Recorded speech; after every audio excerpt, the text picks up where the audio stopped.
council support. A lot of people asking for more council support and induction, and councillors are wanting to get onto the same page and be aligned about their responsibilities, the regulatory responsibilities, etc.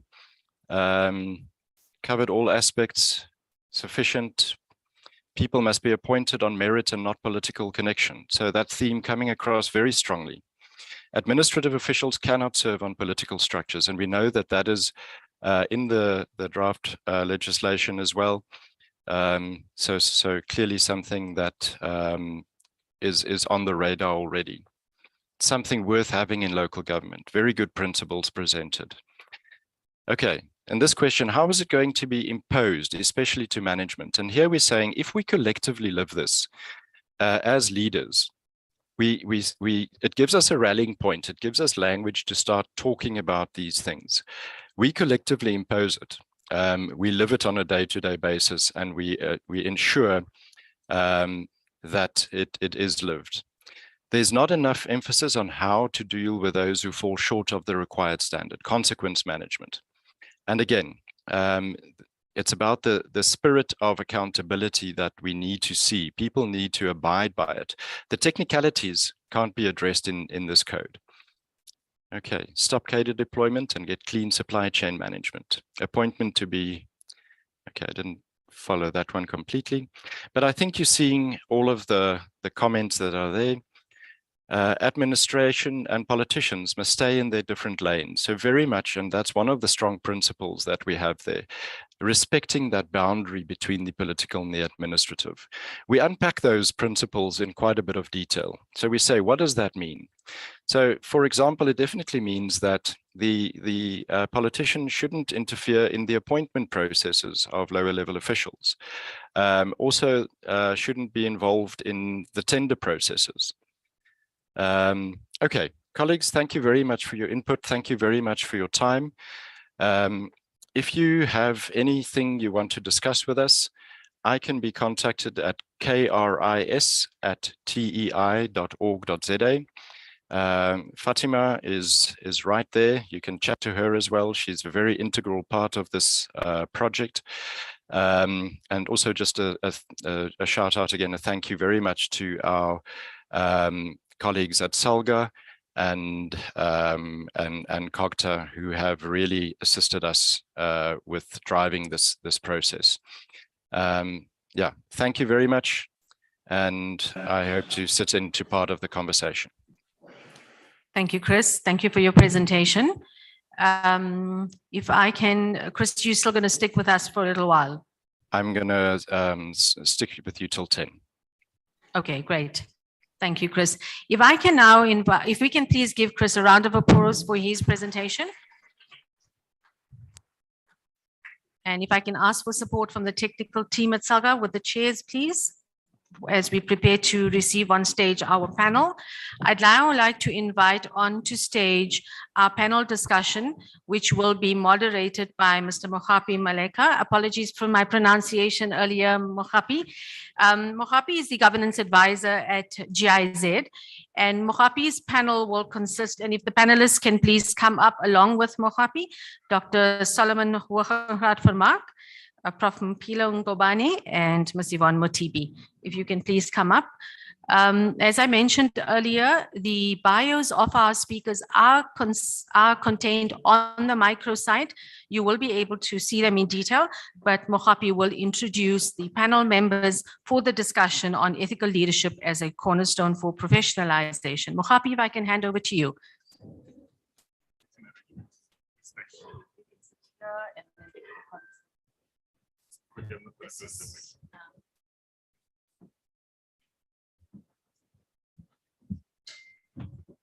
Technical team, if we can move the podium slightly out of the way. My colleagues can please sit. There are roving mics for your usage.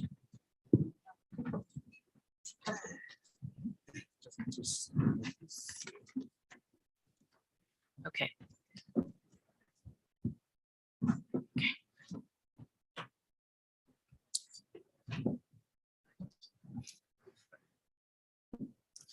Thank you, Fatima. Good morning, colleagues. As introduced, my name is Mohape Malika. I'm with the GIZ, the German International Corporation. We're based in Pretoria. It's good to be here. It's good to connect with old friends and colleagues that we've worked with in this space. And also congratulations to SALGA once more for having convened this session, which I think is very, very important. I think we do need time to reflect on our work, on our profession, as stakeholders, as practitioners, and also as professionals. So we're grateful for the opportunity to be part of this very, very important event. Thanks to Chris as well with his presentation. I was particularly impressed with him giving us an overview of progress made so far in the project.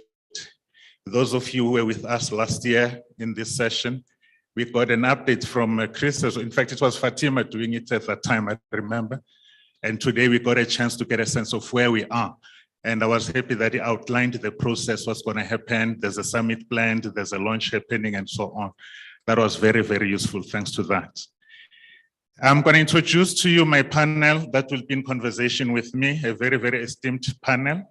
Firstly, next to me is Ms. Yvonne Mutibi from Maribeng Local Municipality. She's a Chief Risk Officer there. And next to her is Dr. Solomon Bogenraad Vermaak from the DPSA. And next to him is Professor Mpilo Ngubane from eThekwini City Academy. So we'll try and respond to the theme as presented to us, but also trying to link it up with what Chris shared with us in the presentation. I must say it's quite a difficult one in a sense that the theme says ethical leadership as a cornerstone of professionalization. It becomes a challenge because you have ethical leadership, you have professionalization, and the operative word there is ethical leadership. As a start, I would like to ask my panel to reflect on their own understanding of the term ethical leadership and to see if we really have a proper understanding, especially as municipal leadership, of this particular term, before we can even talk professionalism. Solomon, if I may start with you, do you think our leaders have a proper understanding of this concept, ethical leadership? I hope you can hear me. It sounds like it. Yes, I think if there's a short answer to what is ethical leadership, it means that there's orientation to the public good. That's the first thing. And I think that came out very well from the presentation that Chris gave us as well. The second thing is the person must display ethical or effective leadership. So that ties in with what you say with professionalism. And then the last one is a keen sense of distinguishing between right and wrong. And that is the values-based part of what we need to see. But I think we need to see this in the context, the broader context of chapter 13, which says in South Africa, we all are building on an ethical, capable, and developmental state. And if you don't have this, you don't have a developmental state or a capable state for that. So that would be my take. Great. Prof, your take? Thank you, Program Director, and greetings to the leadership in the House and also colleagues. I think our leaders do understand what ethical leadership is, because it simply means, like Solomon is saying, doing the right thing. Do what is right. And we have seen even slogans all over saying, you do right even when no one is looking. So that is ethical leadership. And I always say it's an everyday phenomenon. Ethical leadership is not something that you'll only do when you are in an institution. You can do it every day in your family, when you go out in the community, and so on. But I think what is important for our leadership is to understand what could happen if they are not ethical leaders. And I think that is one gap that we need to fill to make them understand that if they are not ethical, the consequences are dire to the communities out there. Thank you. Talking about consequences, that's quite interesting. May have to come back to that. Ms. Mutibi, you are at local government level operating as a chief risk officer, and I'm sure you're confronted with the dilemma of ethical leadership at that level. Can you reflect on your experience when it comes to this particular concept on ethical leadership or lack of ethical leadership at local government level? Well, thank you. Thank you so much, Program Director, our moderator, to my colleagues, to Fatima, Salta, and the broader audience of today. Good morning. Well, yes, indeed, I am from local government, so I have firsthand experience and encounter of how it feels like, how it looks like, how it's heard when we speak ethical leadership. To answer to the first part, do we think there is sound ethical understanding? We have sufficient regulation around ethics. I think for us as both councillors and officials, the Municipal Systems Act, Schedule 1 and 2, is quite clear in terms of what we ought to be doing as leaders at the municipal environment when it comes to ethics. So there is sufficient regulation which says to me there should be reasonable understanding. And I'm saying deliberately reasonable because I do not think it is sound. It is reasonable, but not sound. And the disconnect for me, Chair, the disconnect for me comes at the element where we need then to define and differentiate amongst ourselves as different structures of oversight, governance oversight at local government. You've got your MPEX, you've got council as the supreme oversight structure. You've got audit committees, we've got now ethics and integrity committees, all of whom have got their own individual charters which define their roles and responsibilities. But now the issue is, does each and every one of them have a similar and common understanding of what ethics is within their context, and take that down to even a lower level, which is now an individual level. And here I want to bring in the element of us as individuals coming from different backgrounds. And as we know, ethics being built out of our values and morality, from where we are raised, from our cultural traditions, those norms and standards in themselves defining who we are, what we value, and what we prioritize at an individual level has a direct bearing of what I display when I get to a workplace environment, coming from where I was nurtured, where I was raised. So the disconnect is in that. And that is why, for me, it's important to define what we commonly understand as an organizational ethical code. And I think that's for me what, and the other part, and not to take much of your time, the other part that I want to come in is my experience. My experience is, yes, we do have brilliant leaders. We have leaders who are attuned to ethical code, who stand for their oath, and some of them are here. I'm led by, amongst others, the speaker from Madimen local municipalities here, Councillor Ditse Mbezi, and the Sengal Whip from Madimen local municipalities here. These are people who have worked very hard with me in setting up systems in place to even have a functional integrity committee, which is a council oversight committee, which helps, by the way, the chairperson of council to have a functioning and well-effective, well-machined council overlooking matters of administration when it comes to ethics. And I think, yes, there is, but predominantly we are still lacking. We're still lacking. We have a big room to fill in terms of improving on ethical conduct at local government. Well said, and I can relate to that. And we recall earlier this morning, a colleague mentioned the issue of oversight committees, especially MPEX, when they issue reports and these reports get ignored. And it's good for you to reflect on that. You also raised an important issue of values. You know, how do we go back to values? For my sins, I happen to sit in a national structure of the National Anti-Corruption Strategy that's driven by DPMA. And the central thrust of the strategy is about behavior change. We can do as much as we want, but if we don't change behavior, because society influences us, whether we like it or not. There's some things I did when I was a teenager. I was a taxi driver in my township, and I picked up some values there, and it's still difficult to get rid of those values And my children say to me, Daddy, you can unlearn these things. And that's a bit embarrassing. But now put it to the extreme. What if it's terrible bad values that we carry on with? So the approach should be around changing our own behavior. And that must be part of the movement, you know. Now, colleagues, problems of local government are well documented. Chris highlighted them in the research. I'm sure you had lots of those yesterday from speakers. I don't want to talk about that.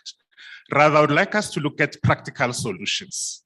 How can we improve things at local government? Can we think of practical solutions around the challenge of ethical leadership or unethical leadership, as we should call it? Let's talk practical solutions. Solomon, you're sitting at a national policy department. I know DPSA does not necessarily have oversight role when it comes to the work of local government, but with the new act, I know that there are attempts to correct that. But can you also reflect in terms of practical solutions? How can we assist local government, you know, to get rid of these rotten apples and this whole issue of unethical behavior? No, thanks, Mugabe. I think if we want to look at practical things, for me, it's easier to group them. And in my head, I've grouped them into three things. The first one is where you look at your processes. The second one, your environment, and the last one, the people. So, and that is what we try to do on a national level as well and provincial level. The first one is you look at your processes, your HR processes. How do you appoint people? How do you promote people? Who do you promote? And that must be very clear and it must be standardized. And I think that is where the issue comes in, which Yvonne also spoke about. Everyone thinks they have a notion of how it's done, but there's no central feel for what the processes should be. There's no standardization. And then even if you promote or employ a person, there needs to be another layer that comes in where you do lifestyle audits on the person and where you do integrity testing.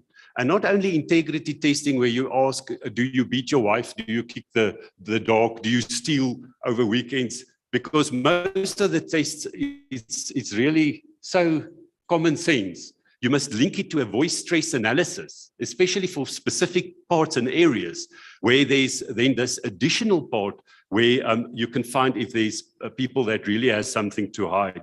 Then, of course, looking at pre-entry exams, that's where I want to agree with Yvonne as well, is the constant training, where you do ethical training, you do pre-entry exams, you also look at linking the performance of the people to the targets and monitor that. And then also, why can't one publish the performance of the top layer of a municipality, open for the public to see? This is how you performed and this is why you got a bonus or not. So then also, to have, if you look at now more the structure around the issue of structure, is where you have legislation adopted to introduce ethics infrastructure. Because I think those municipalities who do have, it's by default and because they are passionate about ethics and they want to do it, but it's not a standardized thing. So it should be introduced as one of the legislative changes. Where you have an ethics officer, ethics committee, you have that systems in place, because it doesn't help if you get the right person in and there's no one to support that person. There's no structures to support that person. And that is why I also think it would be good to have something of a think scrum of retired members of the municipality that can assist those who's new, who doesn't know the ropes. And also, the other thing that is very important, and that maybe goes with people, is whistleblowing protection.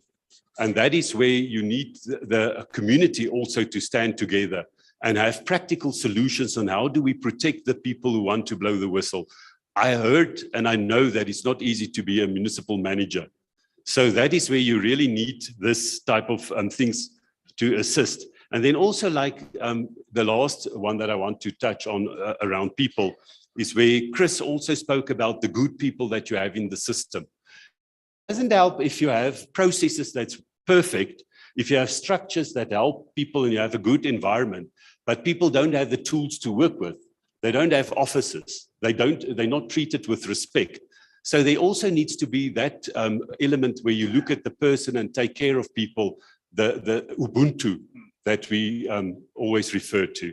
So that would be my quick summary. Yeah, although the challenge that they say it's easier said than done, Solomon, because you can have good HR practices, but there is this big elephant in the room, and I'm sure everyone here would agree with me, the deployment issue.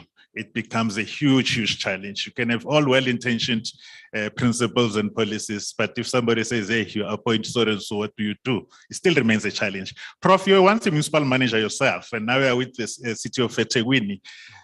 Give us your sense of practical solutions towards this dilemma. Thanks, Program Director. And I want to give you a rider on your first statement. I was a municipal manager for 9 years, and I took a decision that I will never be a municipal manager again. So colleagues, I think one of the practical solutions will be professionalization of local government. For me, it tops the agenda. Chris also spoke about it. For my sins as well, I'm part of the professionalization task team, as you may know, that was appointed by Minister Kunu. The framework is completed and is about to be finalized in Parliament. There are a few things that Chris spoke about, which are part of that framework. So our submission as local government, for example, is that municipal managers must be appointed by an independent body, like it will happen with the judges. The Judicial Service Commission is appointing judges. I know leadership, political leadership won't be happy with that. We are not necessarily saying we are taking away the powers of appointing from council. It will still be like in the process of appointing judges, in the sense that the president at the end of the day is the one who endorses the appointment, but the Judiciary Services Commission recommends the appointment. And it's also an open and transparent process. So that is the first part. The second part is permanency of Section 56. When Section 56, in fact, they are already permanent now, the legislation allows for it. But the reason why we are doing that is because there is a lot of political interference in the appointment of Section 56.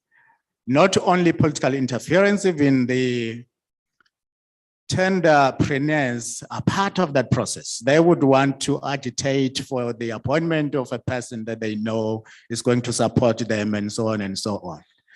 So in the process, you will end up compromising the appointment of these employees in local government. So if they are made permanent, they won't be looking over their shoulders to say, okay, I have to do this, otherwise my contract is not going to be renewed, and so on.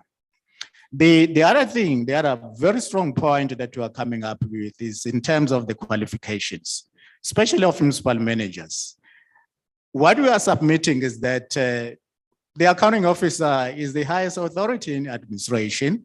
Why not getting the highest qualification in the land? Why can't we have MMs who are PhD holders? Yeah, you know, there are doctors here, and many of them will tell you that before any unethical behavior, they will think of their status, of their qualification. They will think of the years they have spent studying and being called doctors. And that becomes a deterrent.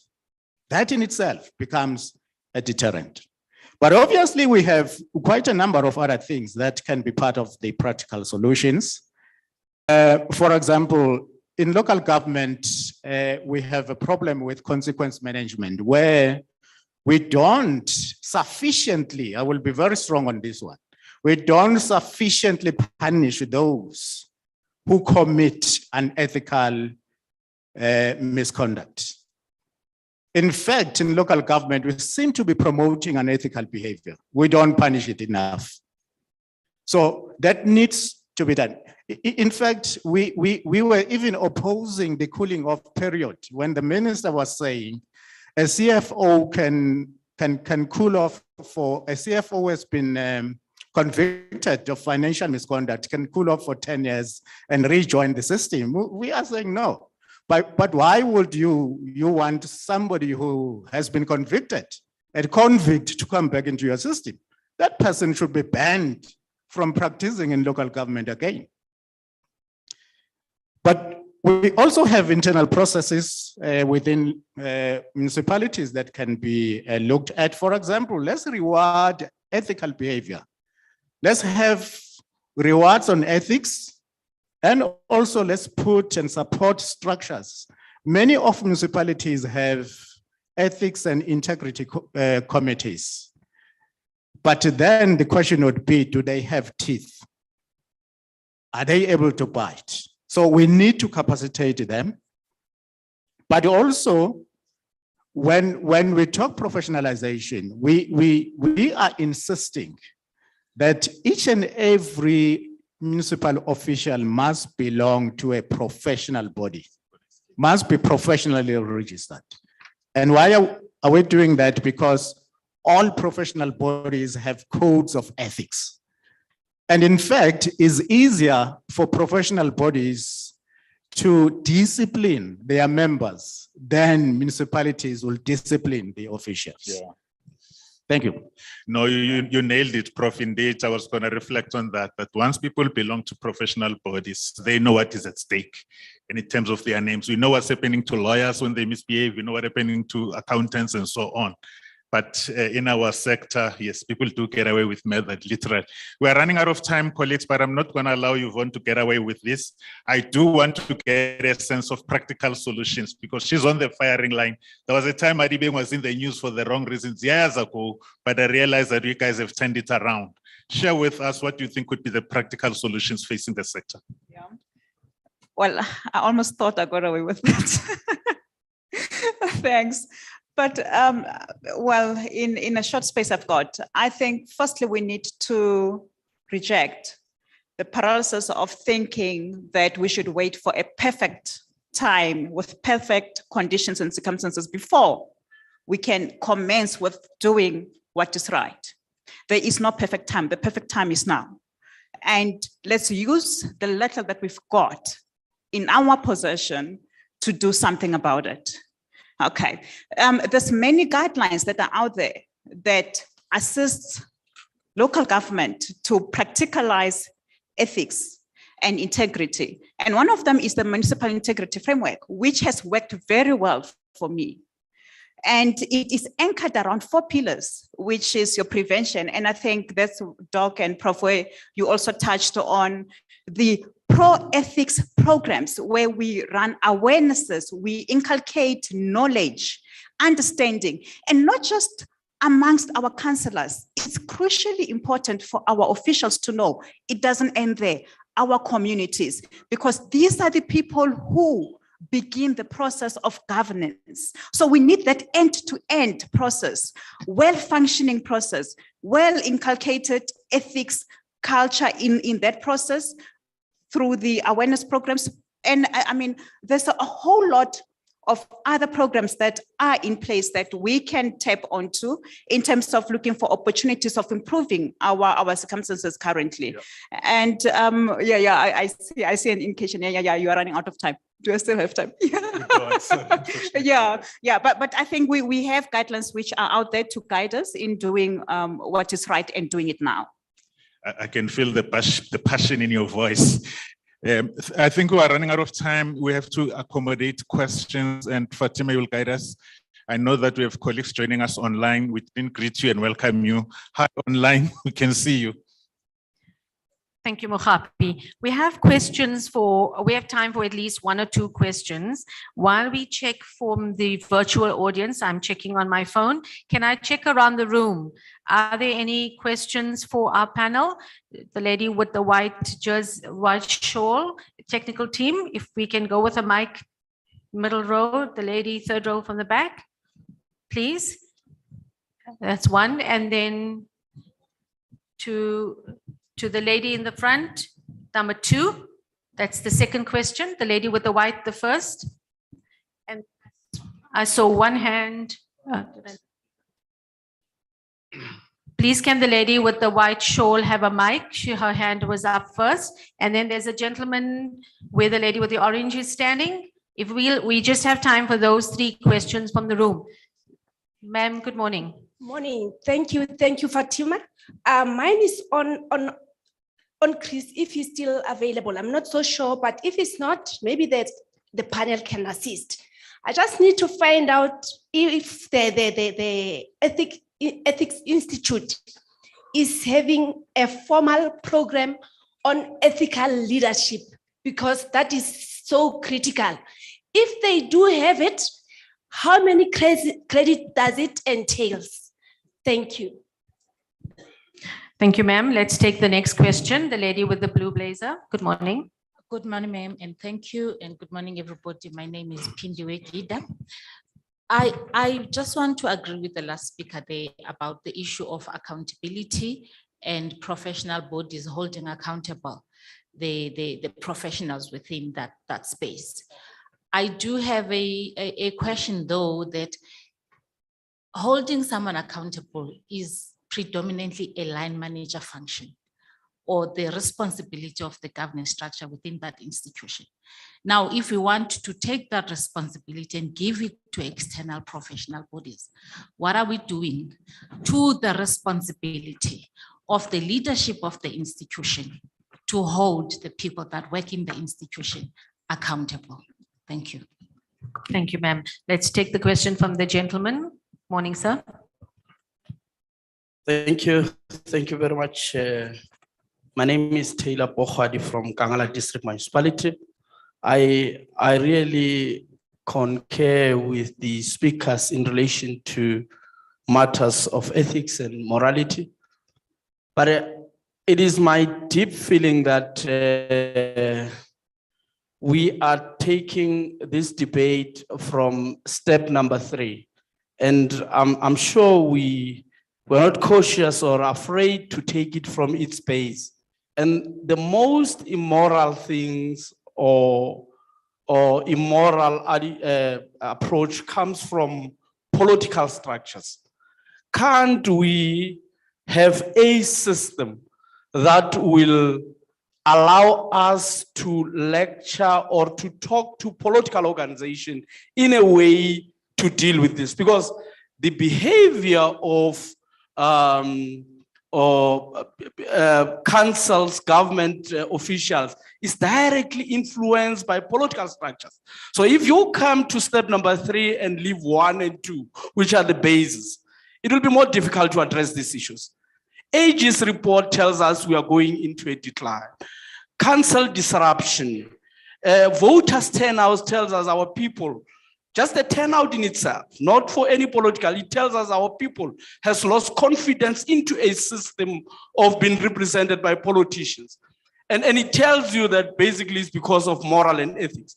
Now, can we have a system where we find ourselves calling regional structures of different political organizations and talking directly to them as they have direct influence to the cause of morality in different government structures? That is my take. Thank you.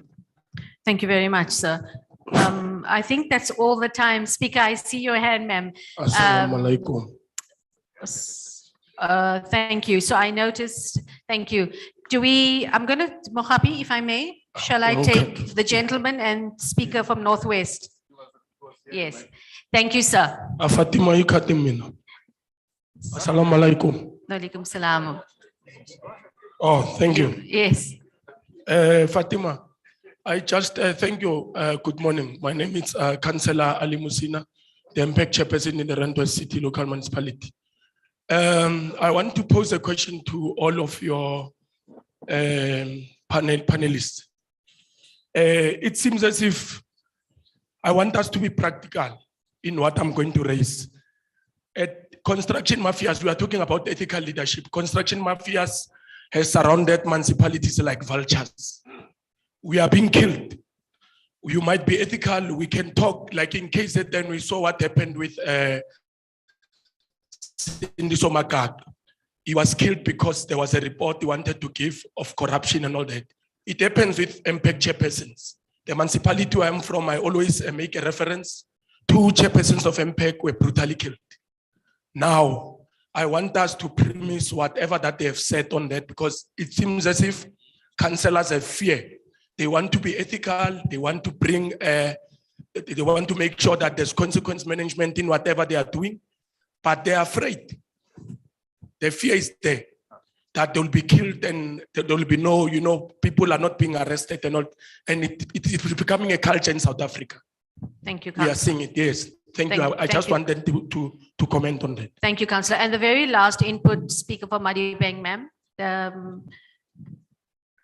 Yes, thank you. And that will be the last question that we have time Thank you very for. much, Chair. Don't worry, I'll be short, just a short. Thank you very much, Chair Fatima.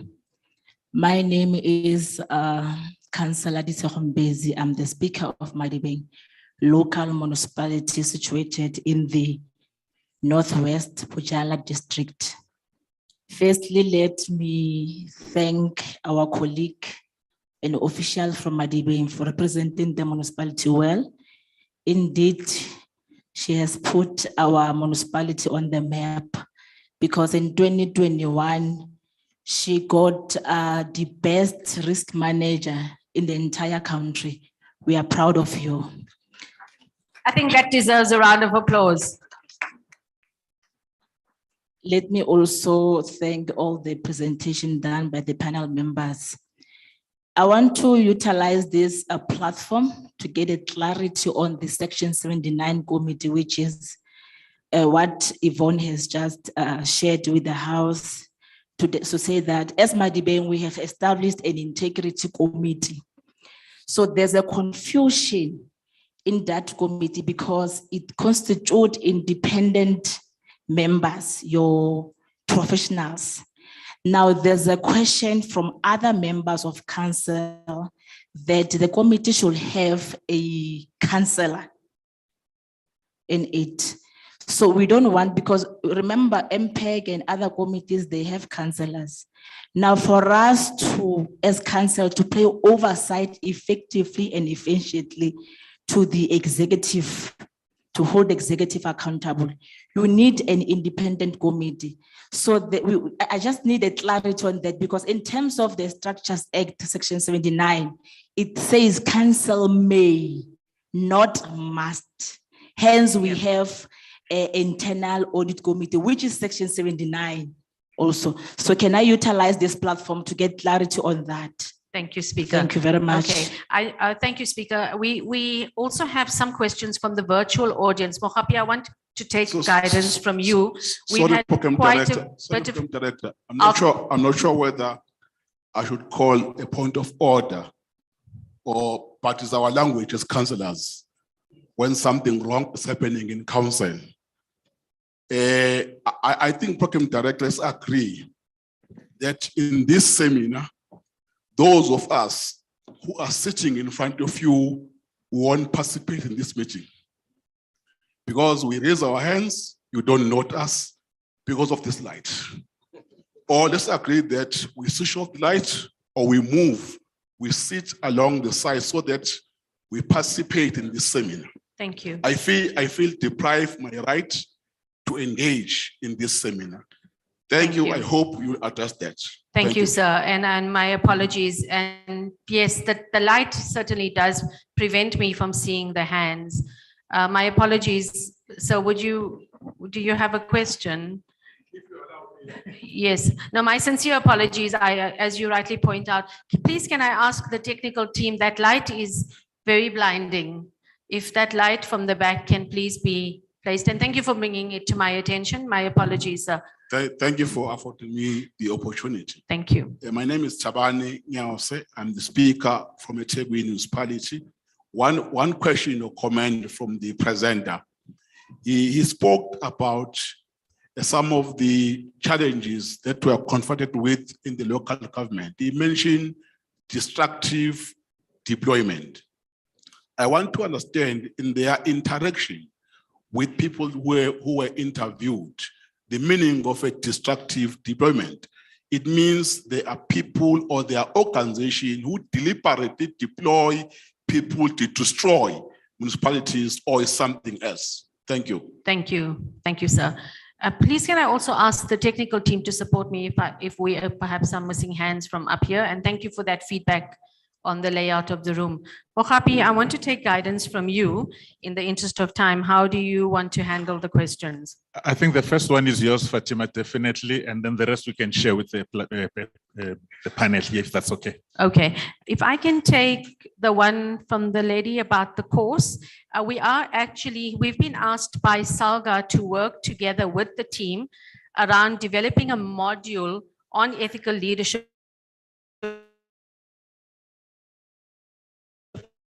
as part of the broad training that's being developed by counselors as well as training for very strongly in partnership. From that, if the question was, do we as the Institute offer training on ethical leadership? We get asked to talk about ethical leadership, but I'm not here to market for us.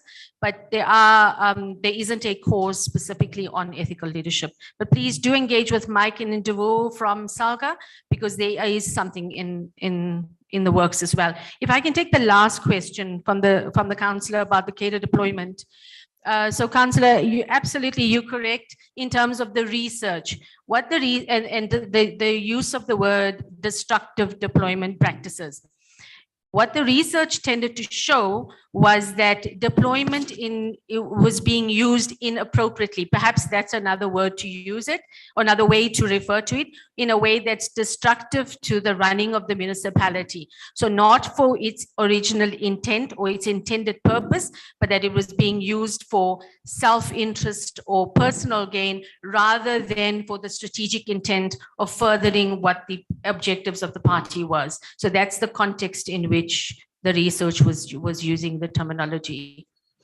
Okay, thank you. Mohapi, I'll hand back to you. Yeah, I'll respond just to one and perhaps invite colleagues from Salga governance team as well as COGTA if they are here to respond to the legislative question around section 79. But the lady asked a question about conduct and professional bodies and who takes the responsibility. My view, and this is a layman's view, is that there's a difference between criminal conduct and professional conduct. Often professional bodies will say, let there be a proper investigation. And obviously, if one is found criminally guilty, automatically it affects your professional conduct as well. I would say the first there has to be an investigation, and internally all organizations have to follow their own internal rules when it comes to disciplinary action, because first that misconduct would have happened within an organization. So it becomes the responsibility of the organization to undertake or conduct investigations to determine whether it's a criminal conduct. And obviously a professional would have committed a criminal conduct, and therefore it affects the professional. So that body then will deal with the person and say, sorry, you've been found guilty on this and we can't overrule a court of law. And therefore, but some organizations will take precedence and do their own, because people have good money to pay good lawyers to get off with a criminal conduct, for instance, and still want to retain their profession. But that's my personal view. I'm going to invite my colleagues. Maybe let's start with you, Prof. There's an important question that was raised about, I think, yeah.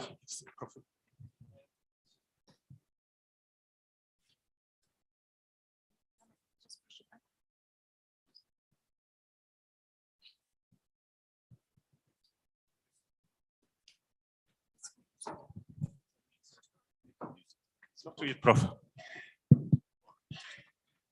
Thank you, moderator.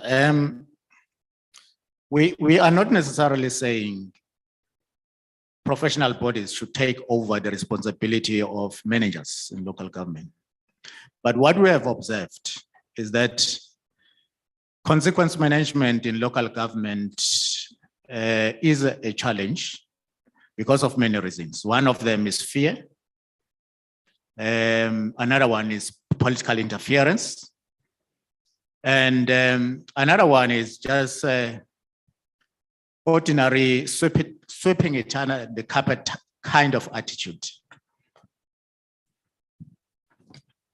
And we believe municipalities will still undertake steps as prescribed by legislation that prescribes disciplinary processes. It's not a replacement of what they are doing.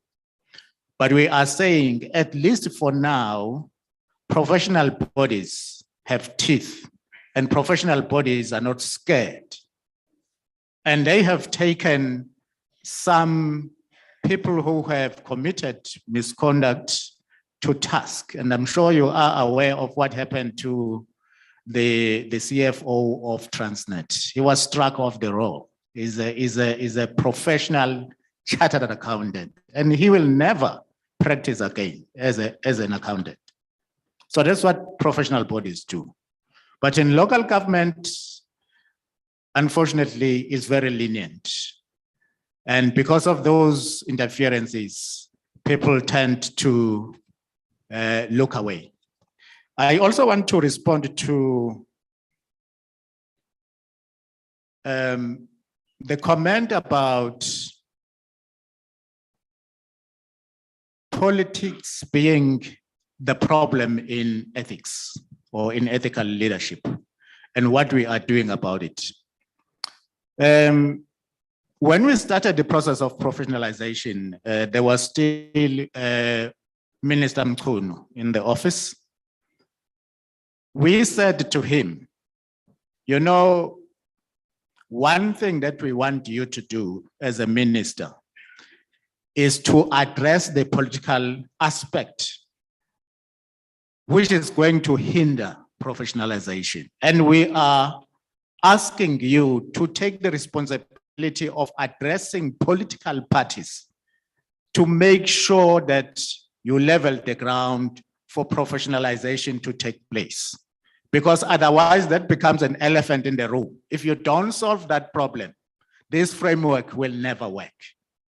And we also directed that request to the Minister Zuma of COGTA to say, before we implement, you have this responsibility to engage political parties so that we don't have a problem of implementation. And lastly, on the mafias, in KZN, what we have done is to set up a forum.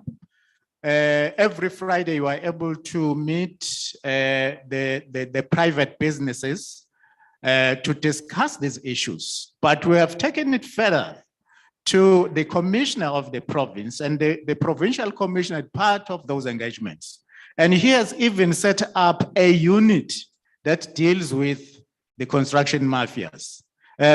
Because of time, I'll just end there. But I'm saying that is a model that can be done by the other provinces to address that particular problem. Thank you. We have 2 minutes to wrap up. Solomon and Yvonne, if you want to respond to any of the questions. No, I think all the questions from my side has been addressed.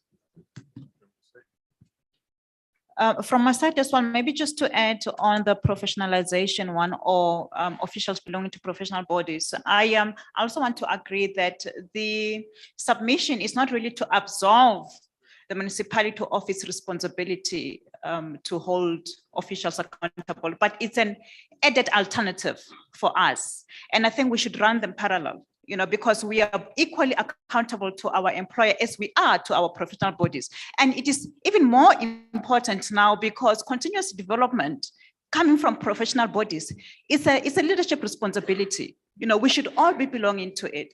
And I mean, it's just to clarify that it's not a matter of absolving the responsibility of the municipality. I don't think I'll have time. I would have loved to comment on the section 79, but also on the political structures. Just do it 1 minute. It's important. Yeah. That's very important. Well, my current study now, the topic is on the interface between the political and administrative functions in building an ethical culture in local government.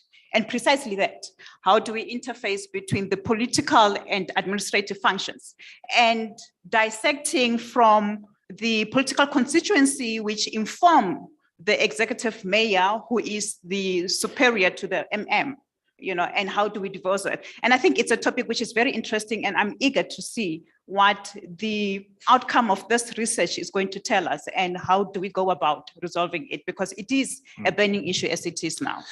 Excellent. Colleagues, my apologies, we have run out of time, but let me thank my panelists and please do give them a round of applause. They've been excellent. Thank you for your attention. Thank you very much, Mohapi, and thank you to the panel. That was a really interesting discussion, Mohapi, to you and the team.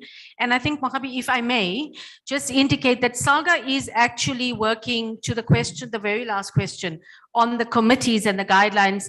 SALGA is actually working on a handbook to provide that guidance. So to Speaker's question and to the questions for those looking for clarity, there is that is in the works. And perhaps also to indicate, Mohapi and team, from the virtual audience, there was a lot of communication, but the central message seems to appear to be what we need is implementation. And what we need is the spirit of ethical leadership to be showing through in the how of what we do, what we meant to do. So thank you to you and the team, Mohapi. A round of applause. Thank you.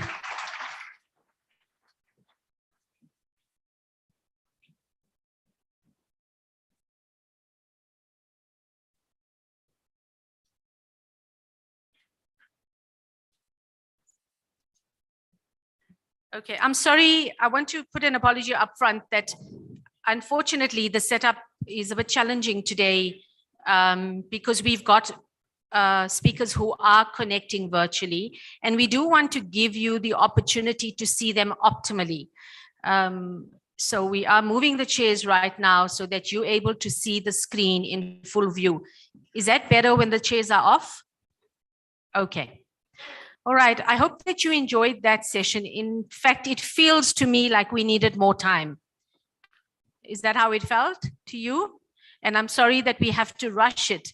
Unfortunately, given the tightness of our program, we do have to do that. But as I've indicated, there's a lot of work in the specific area. So please do watch out in terms of what SALGA, COGTA, and the colleagues are producing around ethics and ethical leadership, especially around the Local Government Ethical Leadership Initiative. I would now like to take us into the next session, which is session 5 of our program, but the second session for today. This session focuses on the role of management and leadership in governance and performance management matters, really building up from what we've just been introduced to in the session before. Our anchor input is going to be provided by Professor Thuli Madonsela. If I can ask the technical team to please ensure that Prof. Madonsela is being screened.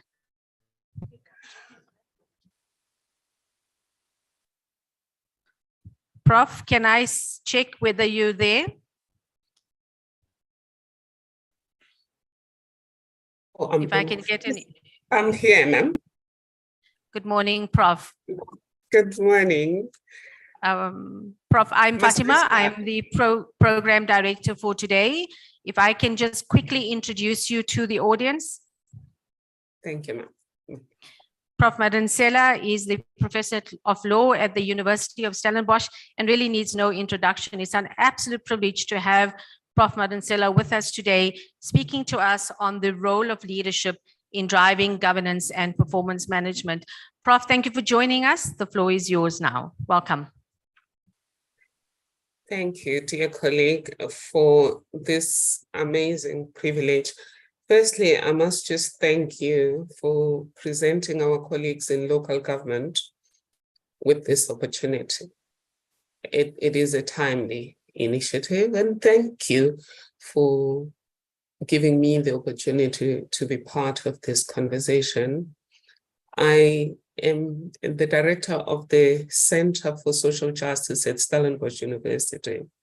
And the University of Stellenbosch has various objectives, but one of them is a positive social impact in society.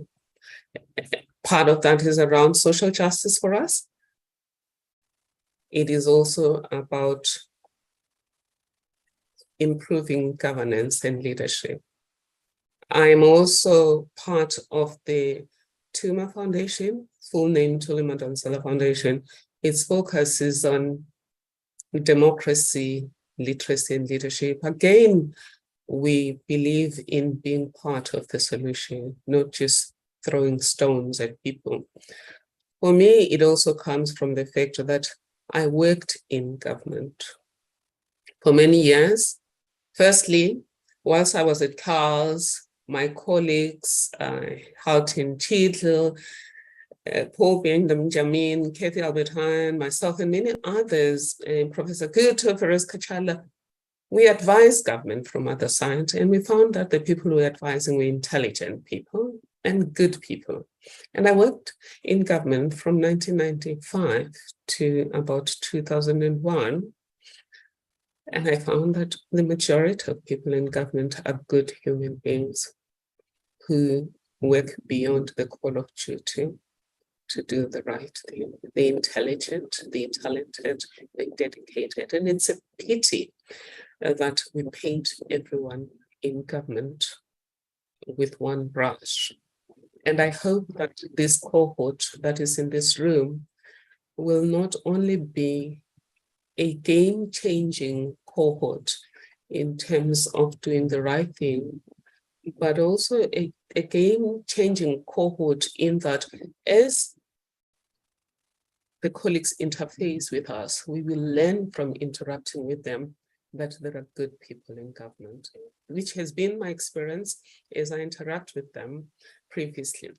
So I am going to, we're talking to good governance and ethical governance. I decided that I will share with you specifically on the link between transformative leadership and good governance.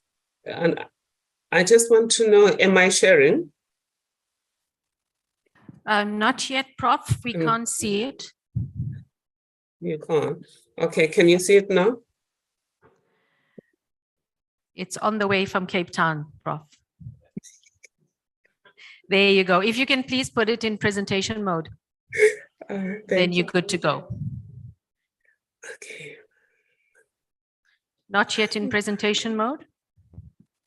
Yeah, maybe I should stop sharing and put it in presentation mode first. Sorry for that. Just to the little toggle at the bottom. Yeah, something up there has just come there and is hiding at the top of my presentation. Okay. Can I check with the audience? You can see Prof's presentation. Is Prof okay to go? Prof, the audience feels comfortable if you're comfortable to continue with the way you have it. Okay, I'm sorry. I was trying to do the right thing also. Okay, yes. Can you see it now? Okay, thank you, colleague. Sorry. So I basically just think that leadership. Oh, apologies. No, sorry, I'm showing the wrong presentation. Oh God, sorry. Okay. Sorry about that.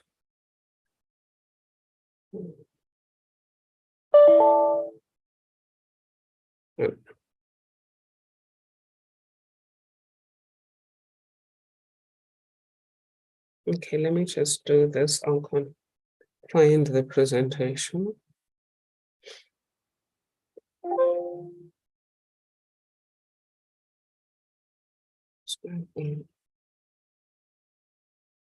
I can get feedback from the technical team. Anyone wants to give me an idea what's going on? Okay, I have found it. All right, Prof. Can I ask you for a second? You're not on the screen at this point, but we can hear you. Karen, is perhaps an indication of the connectivity? I think we must just give Prof a minute or two. She is there, she is live. Can we ask that the tech team just unmute the video and then we check with her because she is there. Okay, Prof, can you hear us? Yes, I can. Can you hear me? We can hear you clearly. The challenge seems to be that we can't see you. And the technical team is just trying to address that. I want to consult the audience. Are you comfortable for Prof to continue speaking in the meantime until the technical issue is sorted? Okay, Prof, while the technical issue is being sorted, you're not visible at this point, but we can hear you. We are very happy for you to continue in the meantime. Are you happy? It's coming back slowly. Okay. I'm sorry about that. I don't know what I've done with the slides. Can you see my slides? Not at the Not moment. at the moment, Prof, unfortunately. What's going on here? Okay, sorry. Okay, let me proceed then. Yes, thank you, Prof.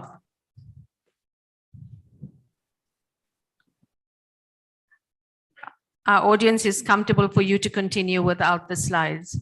Now she's screen sharing. There so you go. Just give her a minute. Can you see it now? Yes, yes, we can. Thank you, Prof. No, just forgive me for the fact that I'm not now going to show everything. Just firstly, I've already indicated that I'm grateful for this privilege. And the context is a context where people are rejecting our constitution. It's partly because of what's happening in their day-to-day lives. And we must face it that you colleagues who are working in local government are the face of government, number one. When anything goes wrong, people think it's local government. But secondly, really a lot of things depend on local government. Things like school libraries, things like water drainage systems, the provision of water, energy, and even a little bit of food security. We have a constitution that has been praised by the world as one of the best, but currently we have people who are rejecting it, including some of the people who drafted it, who are now saying it's a Potemkin village. Those who understand what a Potemkin village is, some guy called Potemkin wanted to impress Emperor Catherine and built villages that didn't exist. They were just a charade to impress Catherine. And of course, now when you do something that looks glossy on the outside, but it's a shell inside, they call it a Potemkin village. It's been used with our constitution. During my days as Pop Protector, I used it a lot in relation to ethics, where an organization on the outside looks like it's doing well, it even gets clean audits. But when you open on the inside, there's a lot that's going wrong and there's a lot of hiding things. But just back here, as the constitution is being challenged, what is the problem? Why do we have these problems of unemployment, poverty, water not being provided, garbage not collected, potholes everywhere? And I wanted us to just reflect a bit. Is it a question of constitutional flaws, or is it a question of the black swans that we have come across, or is it a question of misgovernance? You'll agree with me that we have a constitution that has a clear vision of the society we're trying to become, and it's one that is governed with democratic values, social justice, and fundamental human rights. The constitution is very clear of what should we see at the level of human beings. We should see the life of every citizen being improved. And it doesn't matter whether they are in Postman's Back, or here where I live in Stellenbosch, in places such as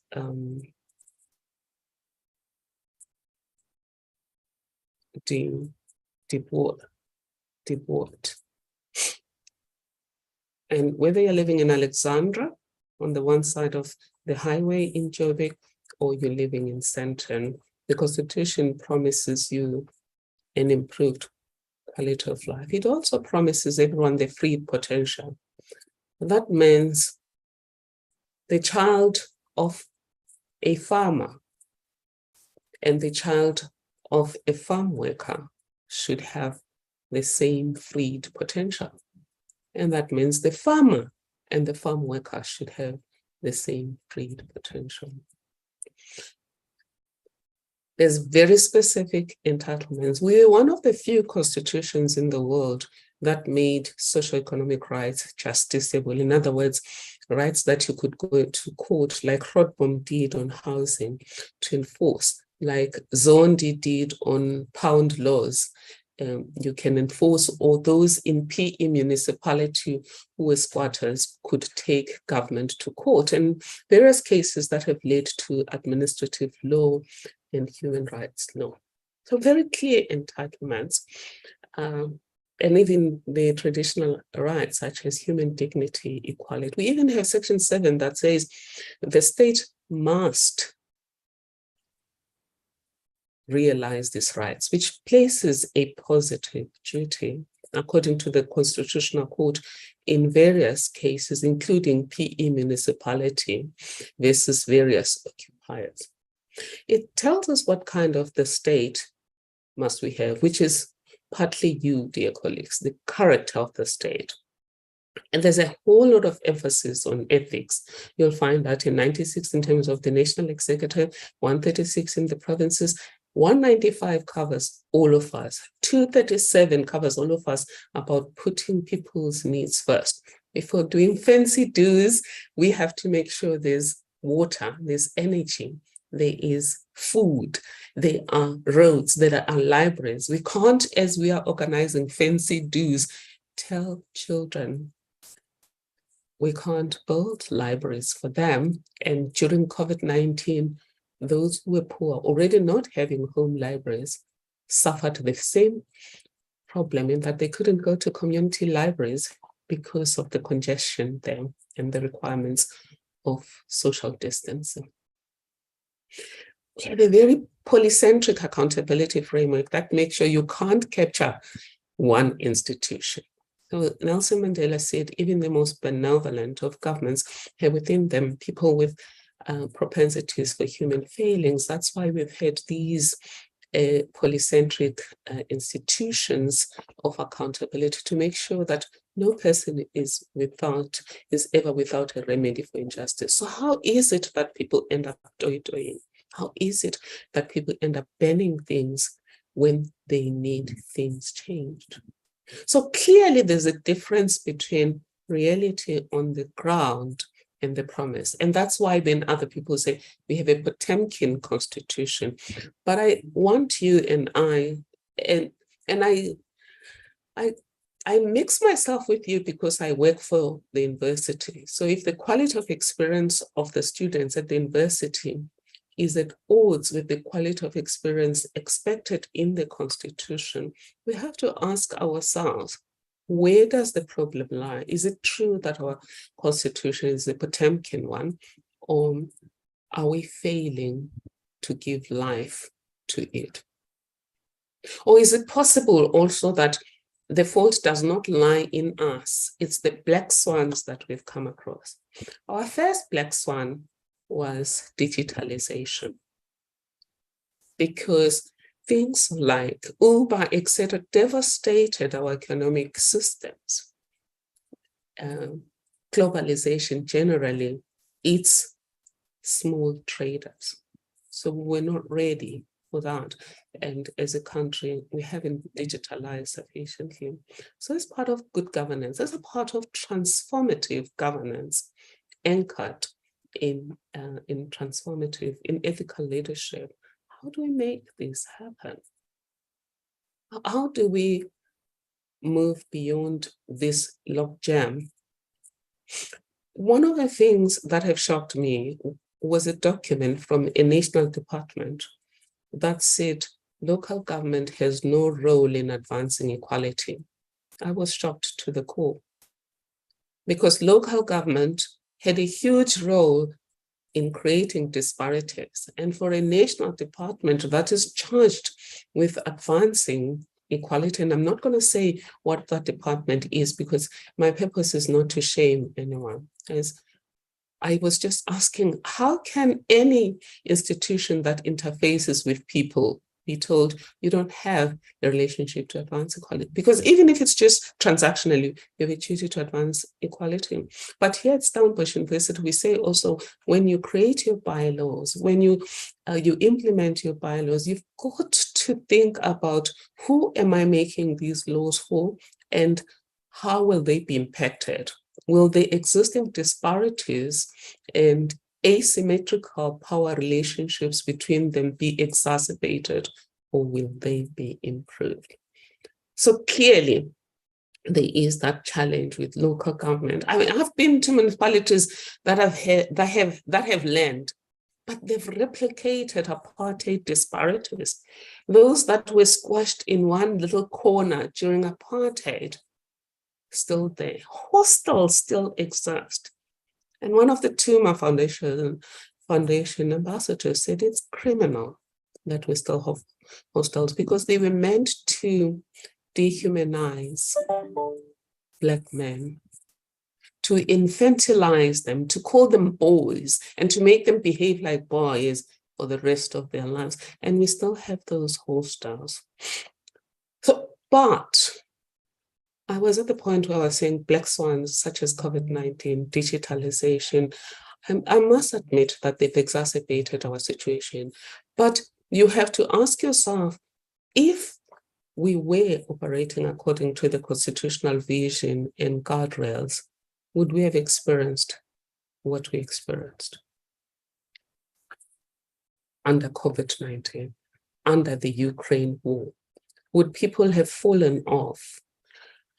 We think no, and we're working with Swartland municipality now to test a different approach to policy design, to firstly look at who are you tailoring for? What do they look like? And tailor for all. For example, as a woman, I climb mountains and I have summited Kilimanjaro twice. But in all these years that I've been climbing mountains, I've never been able to find clothes that fit me until a colleague from Norway made me understand the injustice that I have suffered. And the injustice is, we talk about one size fits all doesn't fit all. But in this case, she said that they simply downsize it, not right size, they simply downsize and pink clothes that were designed for men. And now it makes sense for me that why my clothes can't fit my hips and my bum. But as a Black woman, as an African woman, there's an added thing that even small sizing it is wrong. So that's a question you've got to ask yourself. Who are you designing for and who are you leaving behind? People are not left behind by nature. They're left behind by us. Even people with disabilities, they've always been there in society. If we design societies that are not wheelchair friendly, that are the roads that don't take into account that people are blind, we are the ones who are in the wrong because we're designing deliberately pretending there are no blind people. But I must thank Stellenbosch Municipality. When we were doing a social justice walk recently, I found that the streets are now designed so that people who are blind or visually impaired can feel a particular texture that helps them know they are now crossing a road or a traffic light. We can sit here and complain about the black swines, and we can sit here and say, it is cadre deployment, it is this, it is that. We can even sit here and say we want a different government.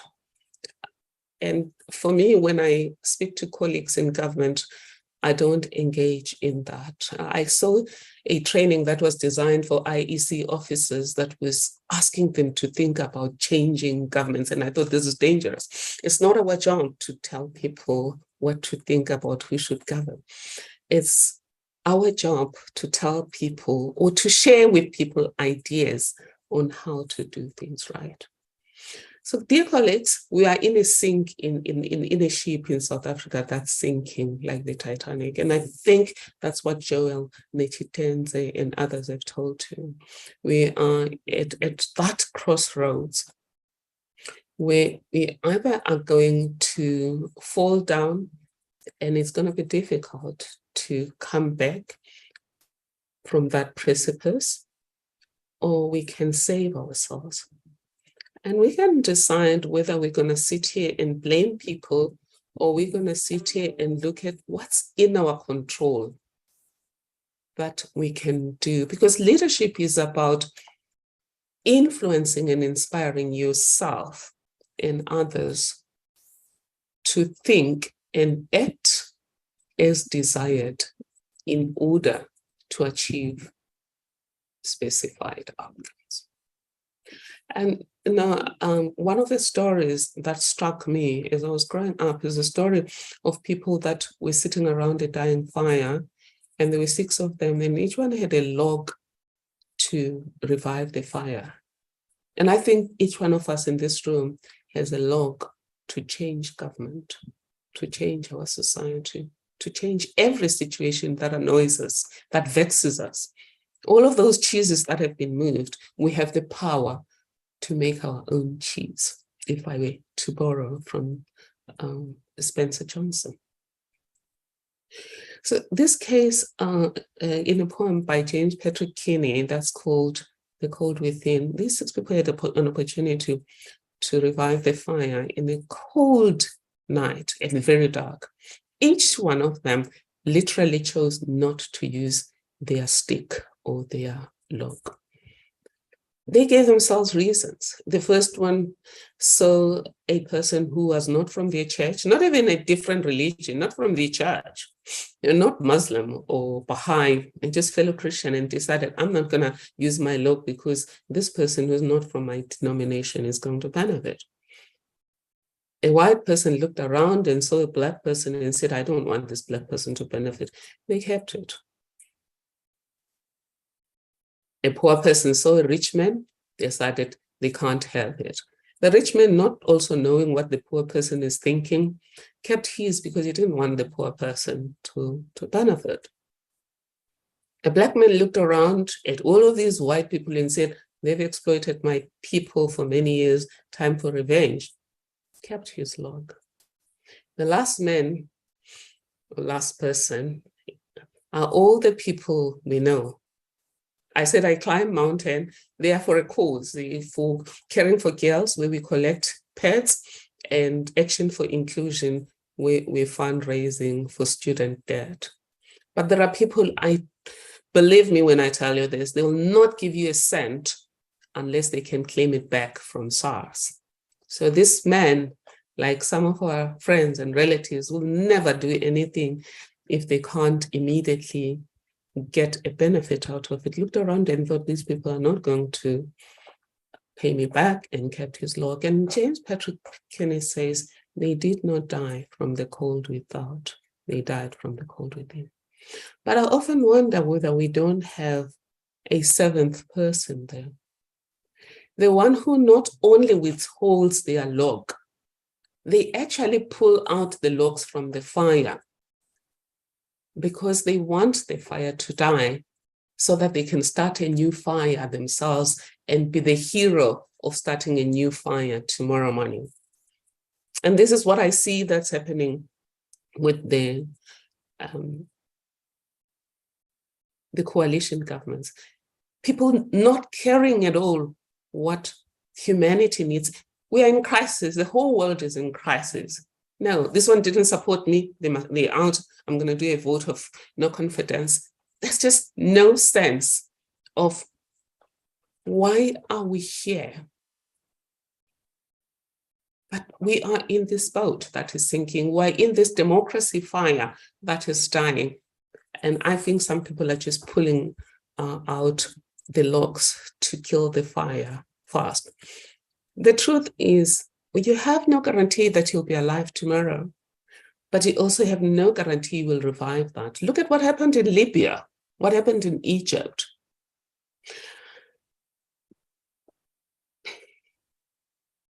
So what's my appeal to you, colleagues, from a leadership and in this context where we are? It's a VUCA which is volatile, uncertain, complex, and ambivalent. The first thing is to understand that we're not the first ones to experience VUCA.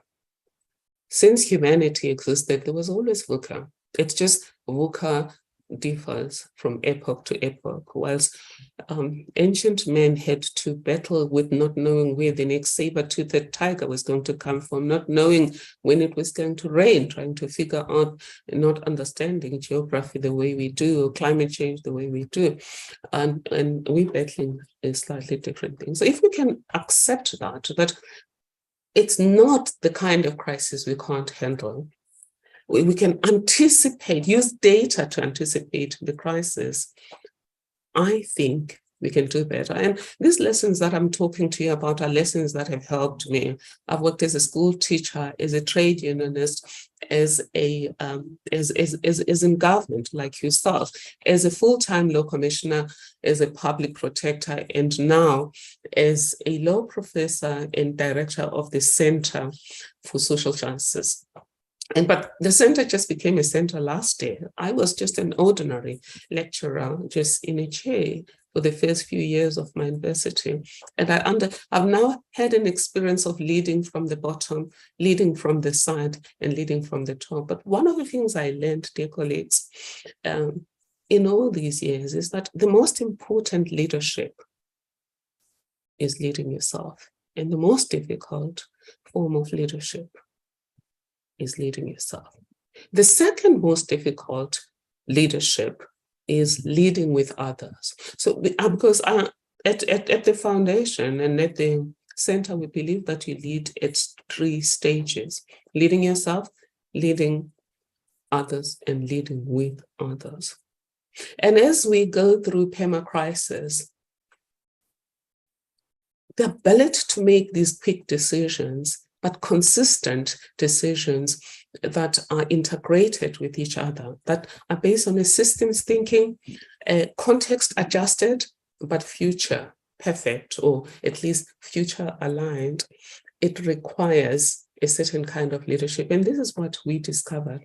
We thought that if we're going to make sure that there's good governance, regardless of who is in politics, I'm not saying those who are in politics should not change politics. Those of you who are councillors, of course, if you're a good person, and I think everyone in this room is a good person, make sure that people like you are the ones who are in government, and make sure that you find a way, a legitimate way, to remove people who are not like you. If as someone who's committed to good governance. I just want to clarify, though, that good governance is not the same as clean governance. Good governance is what you're going to find in Section 195 of the Constitution and the UN principles of good governance. Clean governance is just one of the 8 pillars of good governance.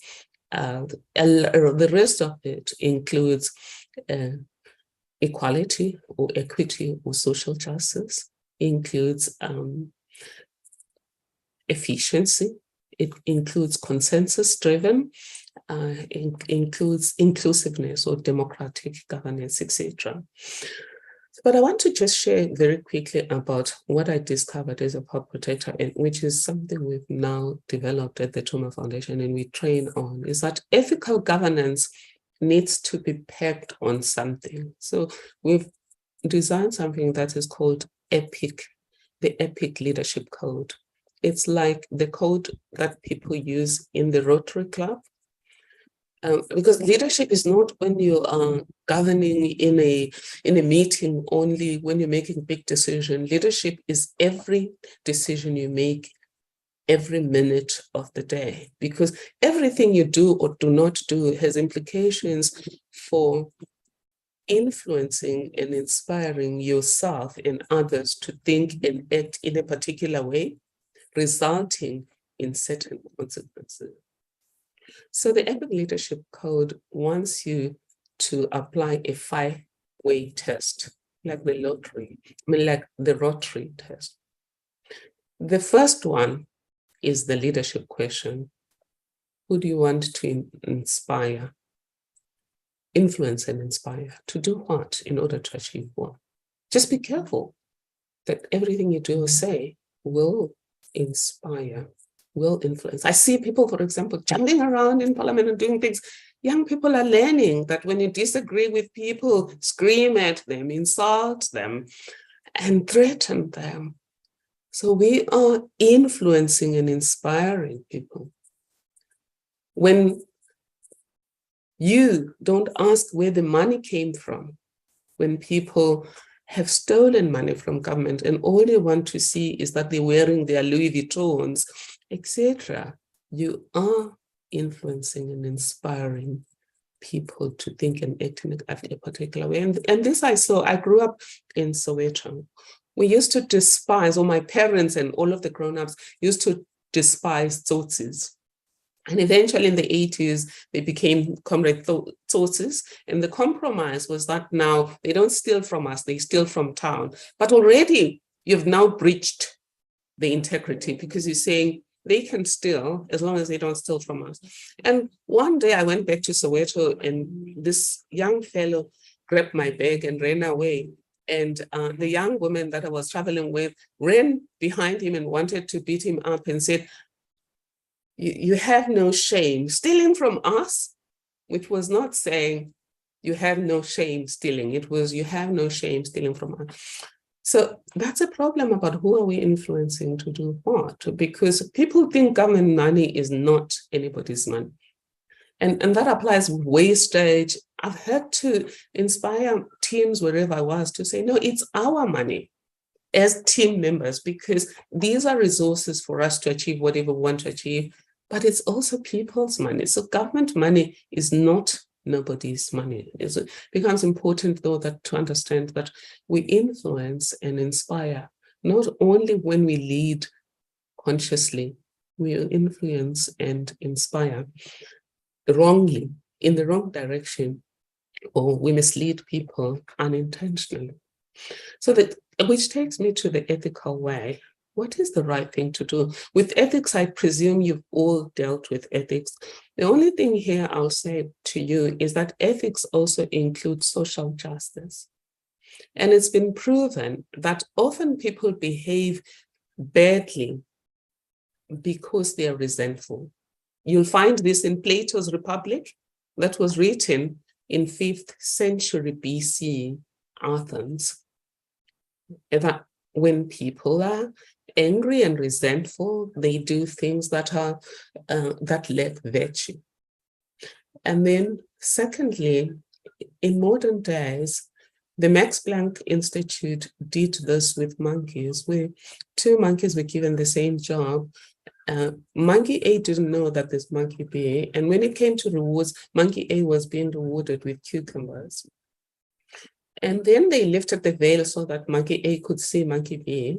And then when it came to rewards, they started by rewarding monkey B first. And they gave him grapes, which is the favorite food for this kind of monkey. And then when it was monkey A's turn, they still gave monkey A cucumbers.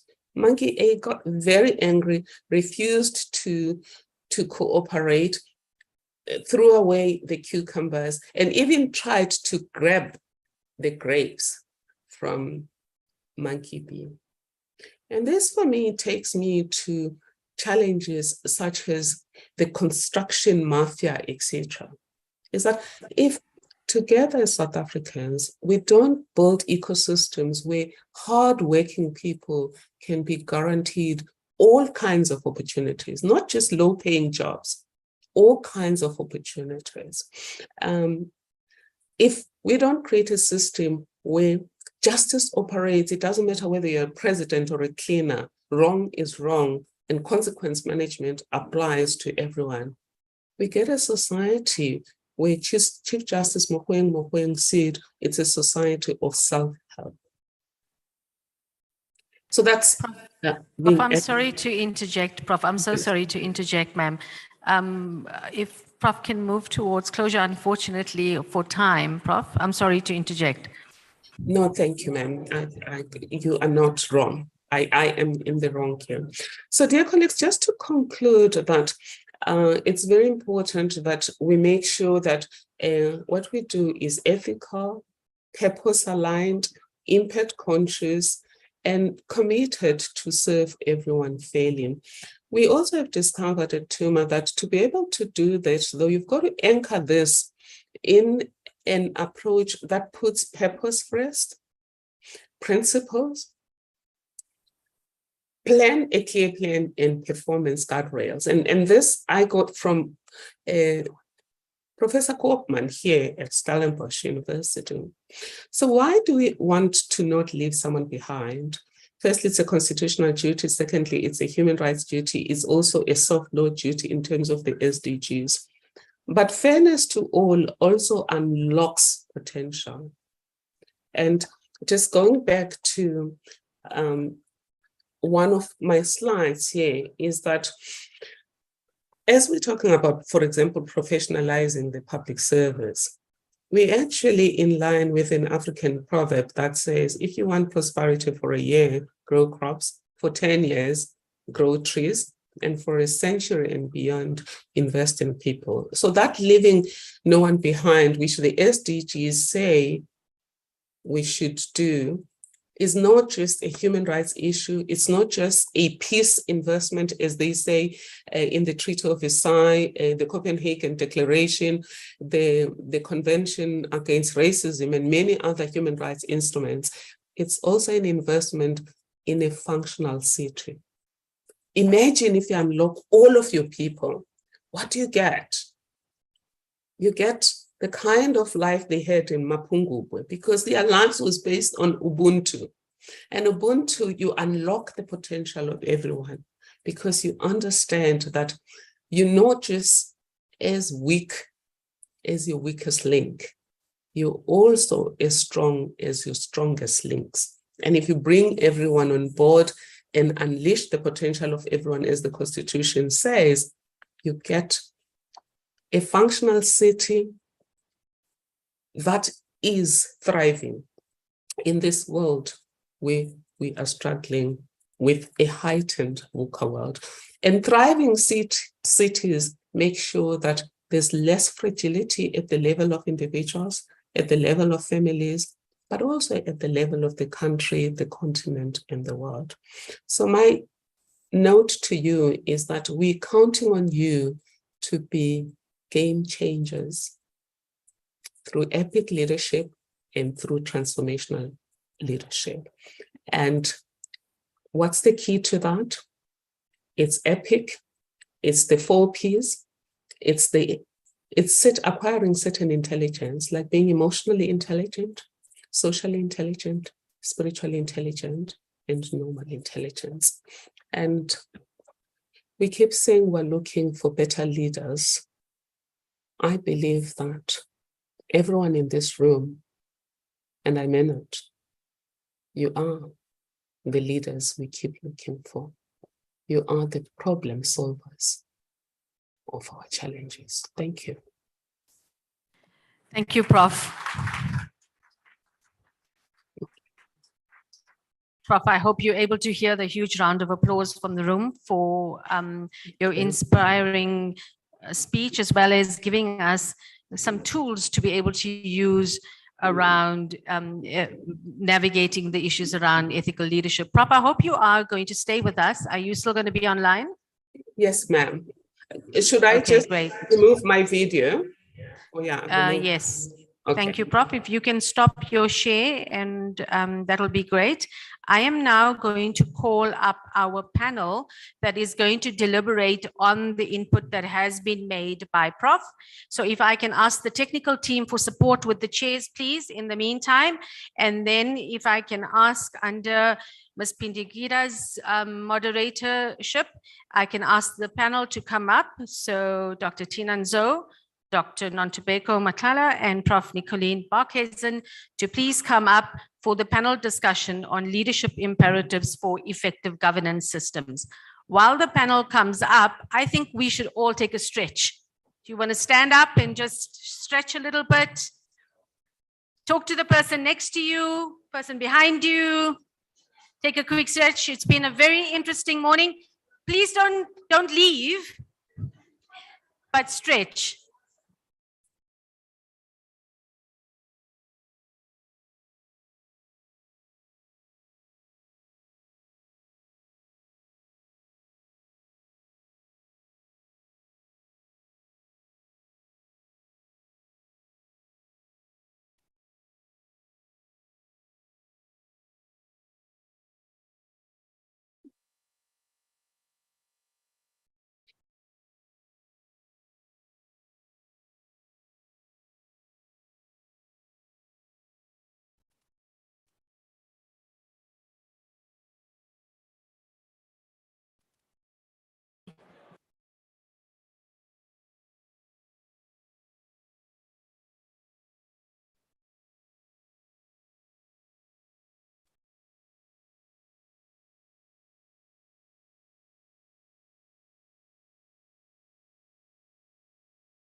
What's the thing that strikes you about this panel?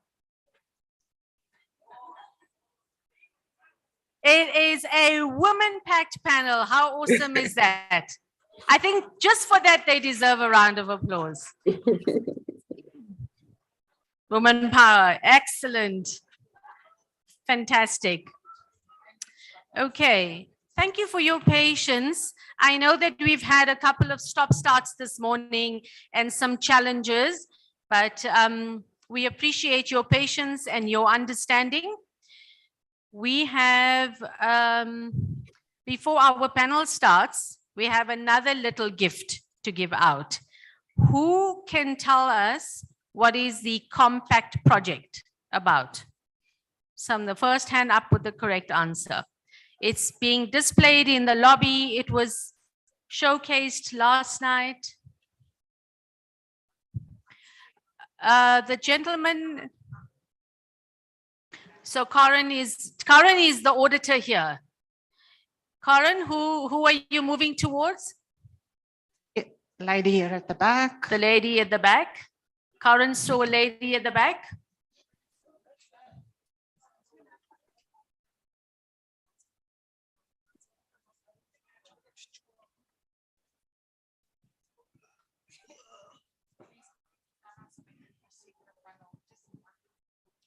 Compact is the community and the pact of the municipality.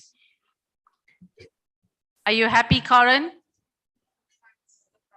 The European Union. Karen, are you satisfied? Thank you, ma'am. I'm giving the lady a gift. We'll do another one later. Thank you so A much. round of applause there. Thank you very much.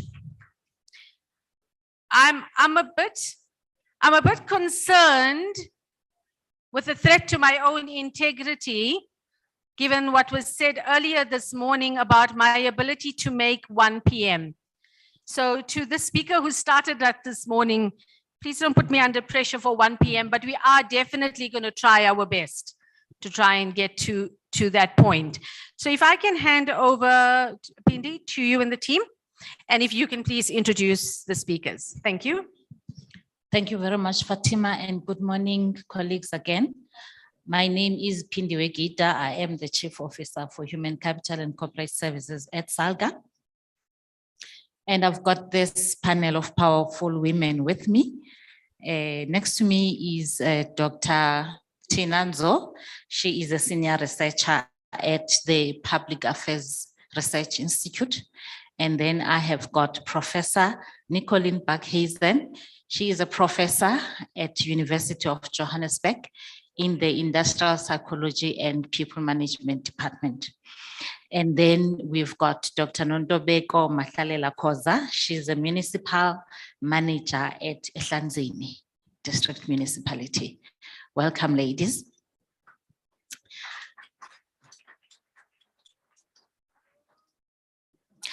Thank you. So on the back of Prof. Madonsela's input, we are going to discuss the question of how leadership imperatives drive and contribute to a more effective governance system. In her input, Prof. Madonsela paints a picture where there's a disconnect between the promise and what is the reality on the ground. But in her input, she also gives a bit of hope in terms of saying whatever challenges we are facing, whatever is happening, it's not the first time for it to happen. It can be dealt with, it can be resolved. And that takes the courage of leadership. And she really brings it first with being able to lead self as the first step towards leadership, and then being able to lead teams and institutions. And just on the back of that, she also spoke about transformational leadership towards the end of her input. I just want to pick up on that with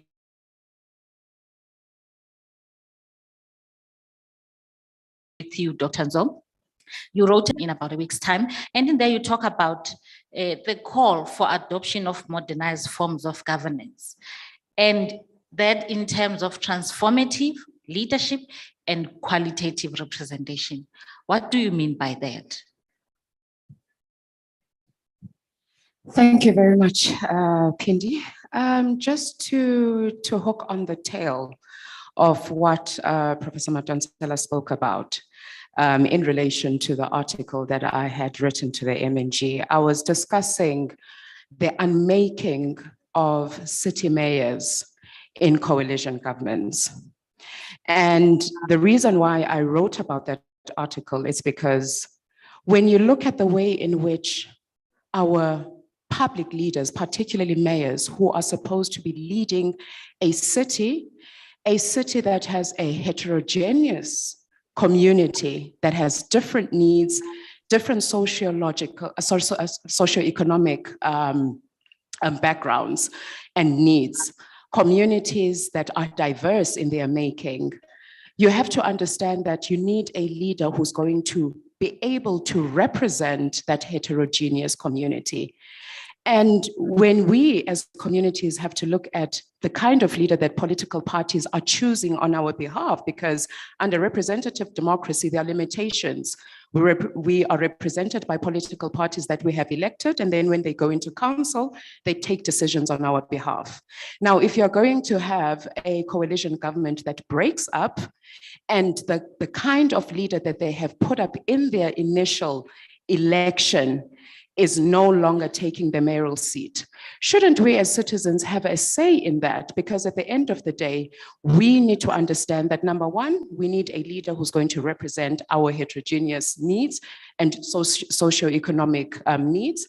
We need a leader who's going to be connected with their constituencies.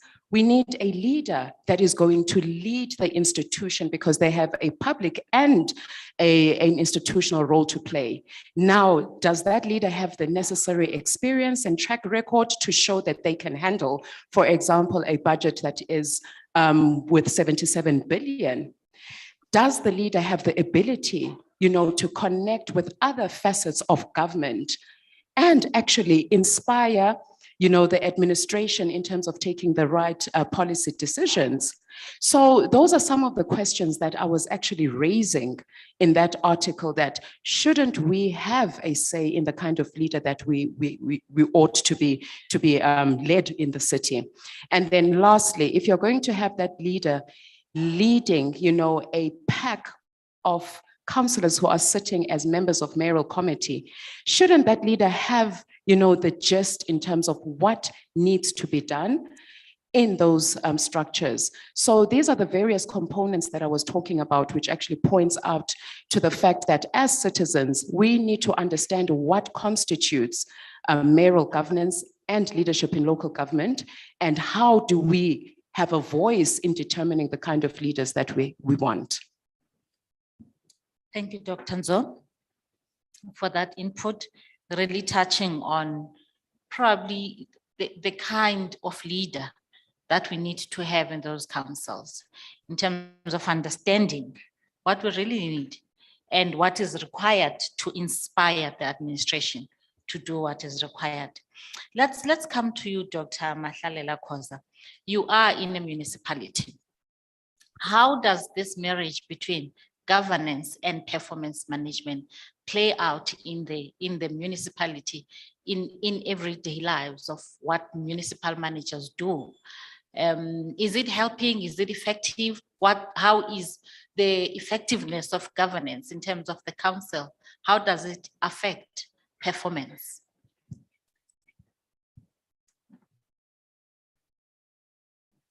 Thank you very much. Maybe let me greet everyone who's part of this session on the platform and also in the hall, and all leaders that are here, because today we are discussing ethical leadership and also issues of good governance. Maybe let me start by saying, one, the message that is coming from Prof. Madonsela is so profound, because for me, as a municipal manager, to be able to lead, I need to lead myself. I think all of us, it's a message that is directed to all leaders in whatever aspect of your leadership. Whatever that you do, start by doing an introspection. Lead yourself, then you'll be able to lead others, because we need to also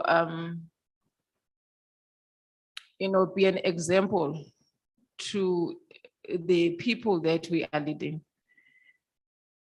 And before I respond to that question, I think it's also important to acknowledge that there's a link between ethical leadership and accountability, which is good governance. I know that good governance is not only clean governance, but there are pillars linked to that. And whatever that we do, we must make sure that we integrate those pillars, we infuse those pillars in our work. But also at the same time, I also want to acknowledge that as municipalities, we coexist, or we are in an ecosystem that is not separable from social environment. We cannot be naive. We need to acknowledge that. And we need to acknowledge that because the systems that we have, the framework that we have, all the instruments that we are using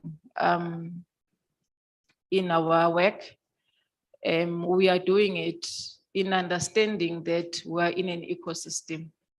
And I'm saying this because one of our leaders here, the MPEC chairperson, raised an important issue, and I know he did not get a response to that issue.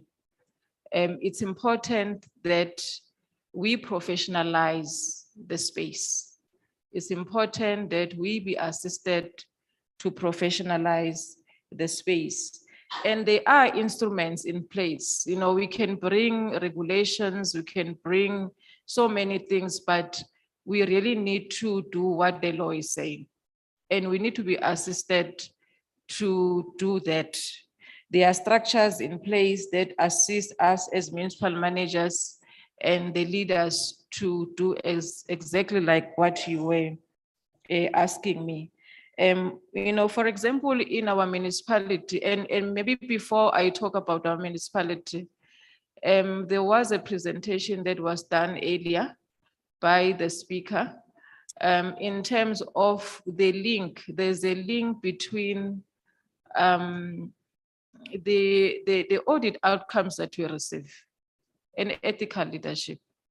Because to me, ethical leadership, we have systems. The fact that there are systems that are able to give us guidance in terms of how we should report, how we should work, how we should account, because good governance is linked to accountability. And when you look at the audit outcomes, they are saying, if you get an unqualified audit opinion without matters, then there's a level of accountability and transparency. And it says the systems are functioning. There are controls in place. So you can see that already there is an instrument, there are instruments, there are tools, and that says that there is someone who is doing an oversight. People are reporting to council, because all these processes must then be tested in council when you submit reports. And if there are issues that are not, or are not done in a legal way, then you have a report that will be referred to MPEC. Then it means MPEC is exercising its powers and functions in terms of oversight. And then it then tells you that if there are issues of irregular expenditure or fruitless, or there's an element of an official who did something wrong, it will then be referred to a disciplinary board. So those are the things that are there. If we are fully utilizing all these instruments, we'll then deal with issues of good governance. And it tells you that there are systems in place that measure the individual performance, and you link that to the organizational performance. So I think in our municipalities, we really need to look at all our structures, whether our structures are in place, whether you have a performance management system that is in place, that is now at organizational level, but linked to the performance management system, and whether you have the structures, you have your audit committees sitting regularly as what the legislation is saying, whether you have an internal audit unit that has competent people that are objective, that cannot be directed, cannot be influenced, but they are there for quality assurance. Because I think it's also something that as municipal managers, we must embrace our internal audit units, because they are very critical. We must also embrace our risk management units, and also the risk and fraud and prevention committees that are chaired by independent people. And we must embrace them. When they raise issues and red flags, you must support them. You must not put that under the carpet and say, I'm not going to look at this. We need to support their work, and we must also support the MPEC. We must support them. I am going to finalize my input, but we must make sure that the disciplinary boards are working and they're chaired by independent people, and the reports to councils are submitted, because we have a system that is separating the powers, the executive wing and also the legislative wing. We must make sure that they are operating functionally and they are supported. Maybe for now, there are so many issues that we can talk about, also the issues of capacity, the issues of public participation, because when you look at good governance, it's not only clean governance, but there are so many pillars to that. Maybe let me stop here for now. Thank you. Thank you very much. Thank you very much, Dr. Ntombeko. I hear you to be saying that there are processes in place and structures in place. However, we are not utilizing them for the most part. And I think on that point, I'd like to just tap into Prof. Barkhuizen in terms of your perspective on what kind of leadership is required in terms of their role to ensure effective governance. And I think most importantly for me, bring in the performance management aspect of it, especially what role does the human capital leadership within the institution should play also in making sure that the processes and the structures that are in place get utilized to achieve good governance and performance. Good morning, and thank you very much for the opportunity to be part of such a wonderful group of distinguished guests. There are two important trends that we need to take note of. The first one is that the future success of any organization, it doesn't matter whether it's private or whether it's a local government institution, will determine on three things. The The first one is your employer-employee relations.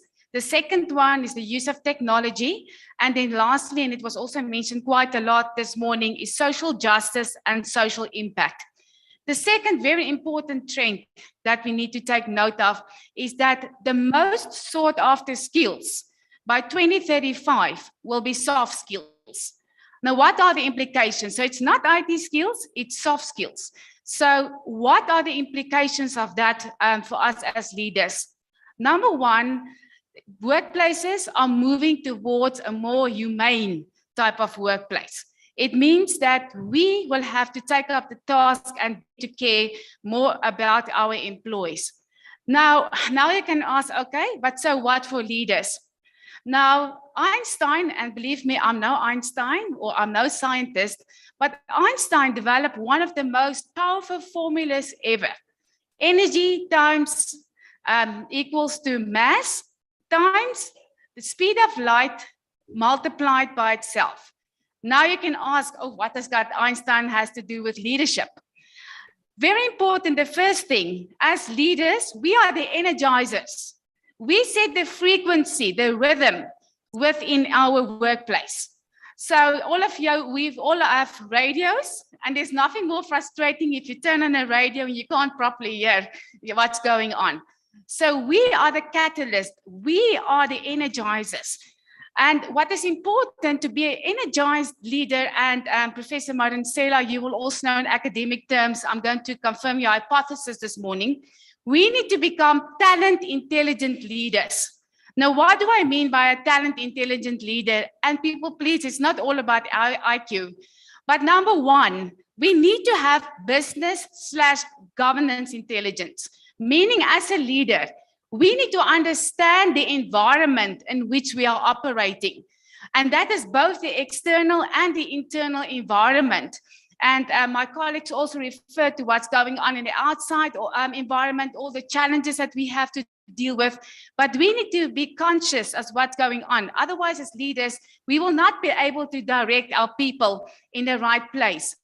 Professor Madonsela mentioned social intelligence, emotional intelligence, very important, but also cultural intelligence.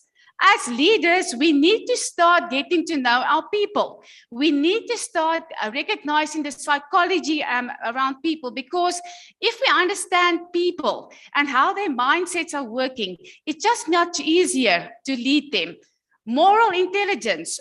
We've heard about ethical leadership this morning. So as leaders, what are we standing for? What are our values? What are our principles? What are our behaviors?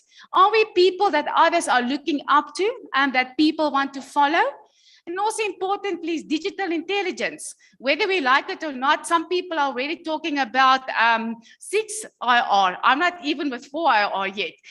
So there are really technological things happening outside there that we can capitalize on. What is quite interesting is that research has proven, as Africa, we are the continent that is mostly prepared and in the best position to embrace technology, believe it or not. The reason for that is because of the wonderful composition of our people, age and diversity. So it's really important that we start recognizing our strengths and how we can capitalize on that. The second part of the equation was mass. Now, you will all as leaders know that we achieve results through our people. So as a leader, I must have the mindset to channel my people through my skills, my competence, the contributions, the value add that I need to do. Because in the end of the day, we need the service, and we all know complaints about service, we hear it every day. So I almost want to say the last component was the speed of light. And people want good service against the speed of white light, literally. So what I want to say is that everything starts with leadership. And it's leadership, we really need to start taking stock of ourselves, start educating ourselves, start recognizing our position, our role within this whole ecosystem. I know my colleague here spoke about the ecosystem. But you will also know from the whole COVID-19 pandemic, there's a new digital ecosystem.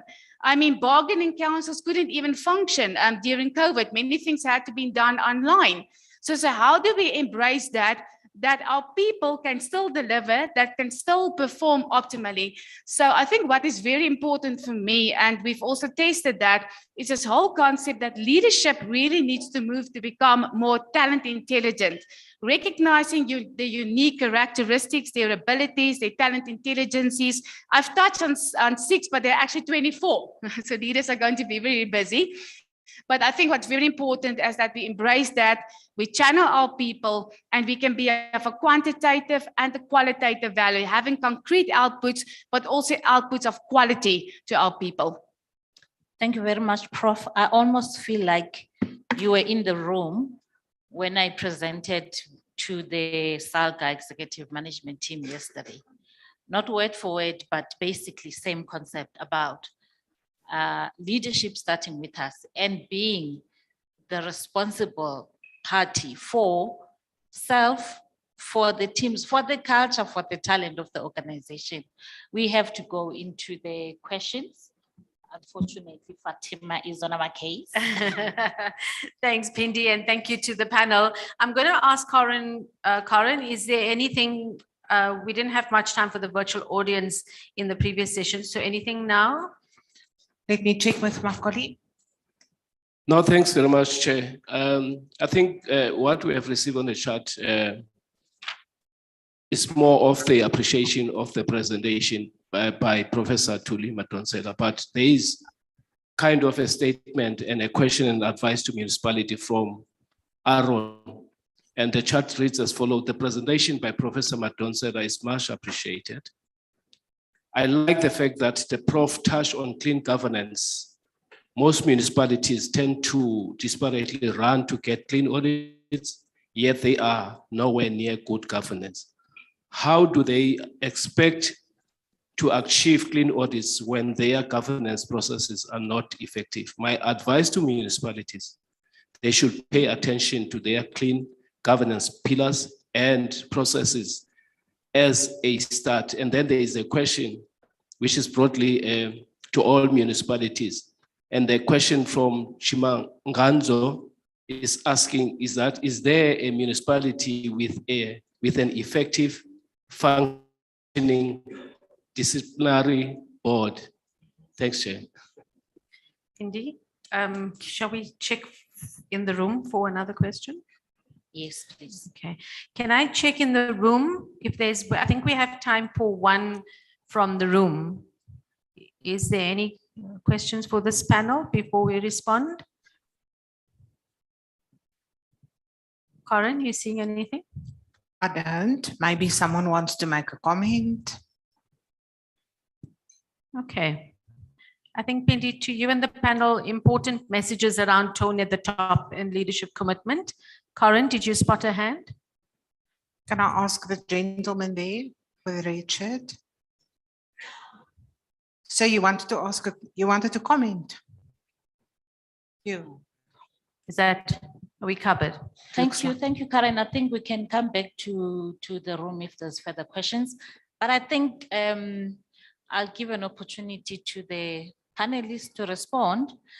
Dr. Nzo, you interact with a lot of the different municipalities. You probably have a view. And I'm sure Dr. Notobeko, you do have a view as well. Let's start. Okay, thank you, colleagues and our leaders.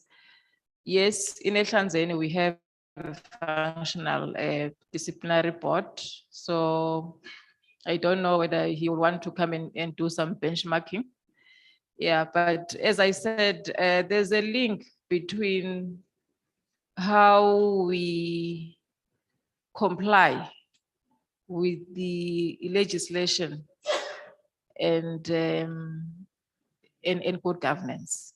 There is a link, and we can share some best practices if we can get that information, just to directly, communicate with the colleague from that municipality. Thank you. Thank you. I can maybe just add, we did, and it's now also tapping into what one of the previous panel members said. We did a study in Botswana, a neighboring country. We should actually do it here as well.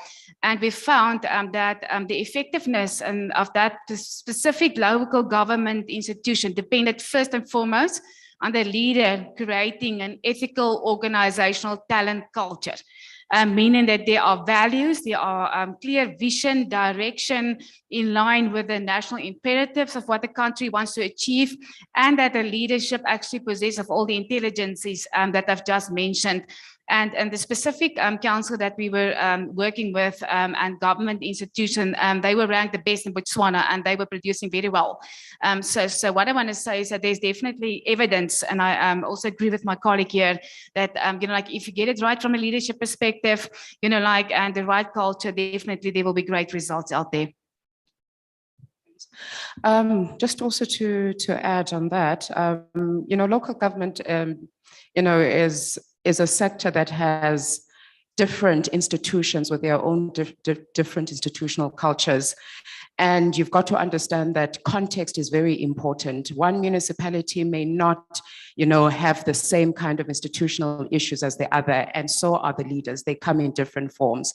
So one thing that we have also observed through our research is that, yes, political will, which stems from leadership, does effectively contribute towards the transformation of an institution. And this also talks to the way in which the structures also function in that institution, the way in which, for example, portfolio committees, if you've got a strong speaker in an institution who ensures that they provide the leadership that is needed for all those portfolio committee chairpersons to actually exercise their roles and responsibility and hold the executive accountable and ensure that they are functional, that institutional will become a better performing institution. So in relation to that question about the disciplinary committee, we cannot take away the fact that, local government is a highly politicized sphere of government. And therefore, sometimes that really has an adverse effect in ensuring that there is accountability, there's consequence management, MPECs are fully functioning. So you have to take that into consideration in the various municipalities. Hence the previous group of speakers were actually talking about the politics of local government, how we need to be conscious of that as much as we can try to transplant, some principles that are mainly driven by the corporatization of the public sector, but we need to be aware that we are dealing with a very densely political sphere, and we need to work around that. So that is the message that I would like to leave this platform with. Thanks. Thank you. Can I just check if we still have Prof. Madonsela online? Because I'd like to, she's still online. Okay, I think just talking about I suppose the question came from a sense of doubting whether it can work, whether you can have effectively working structures. It is, and talking about the highly politicized environment. Prof, I'd like to ask you to say, what kind of leadership do we need, or what to bring public trust and hope again from this in the public space in terms of the leadership we have in municipalities? What do we need to do to reignite that hope in those? Thank you. That's a wonderful place to end, because it is the job of leaders to be dealers in hope. In the absence of hope that things are going to improve, it's difficult for people to trust you. It's difficult for people to be influenced and inspired to do some of the things you want to do from a game-changing point of view.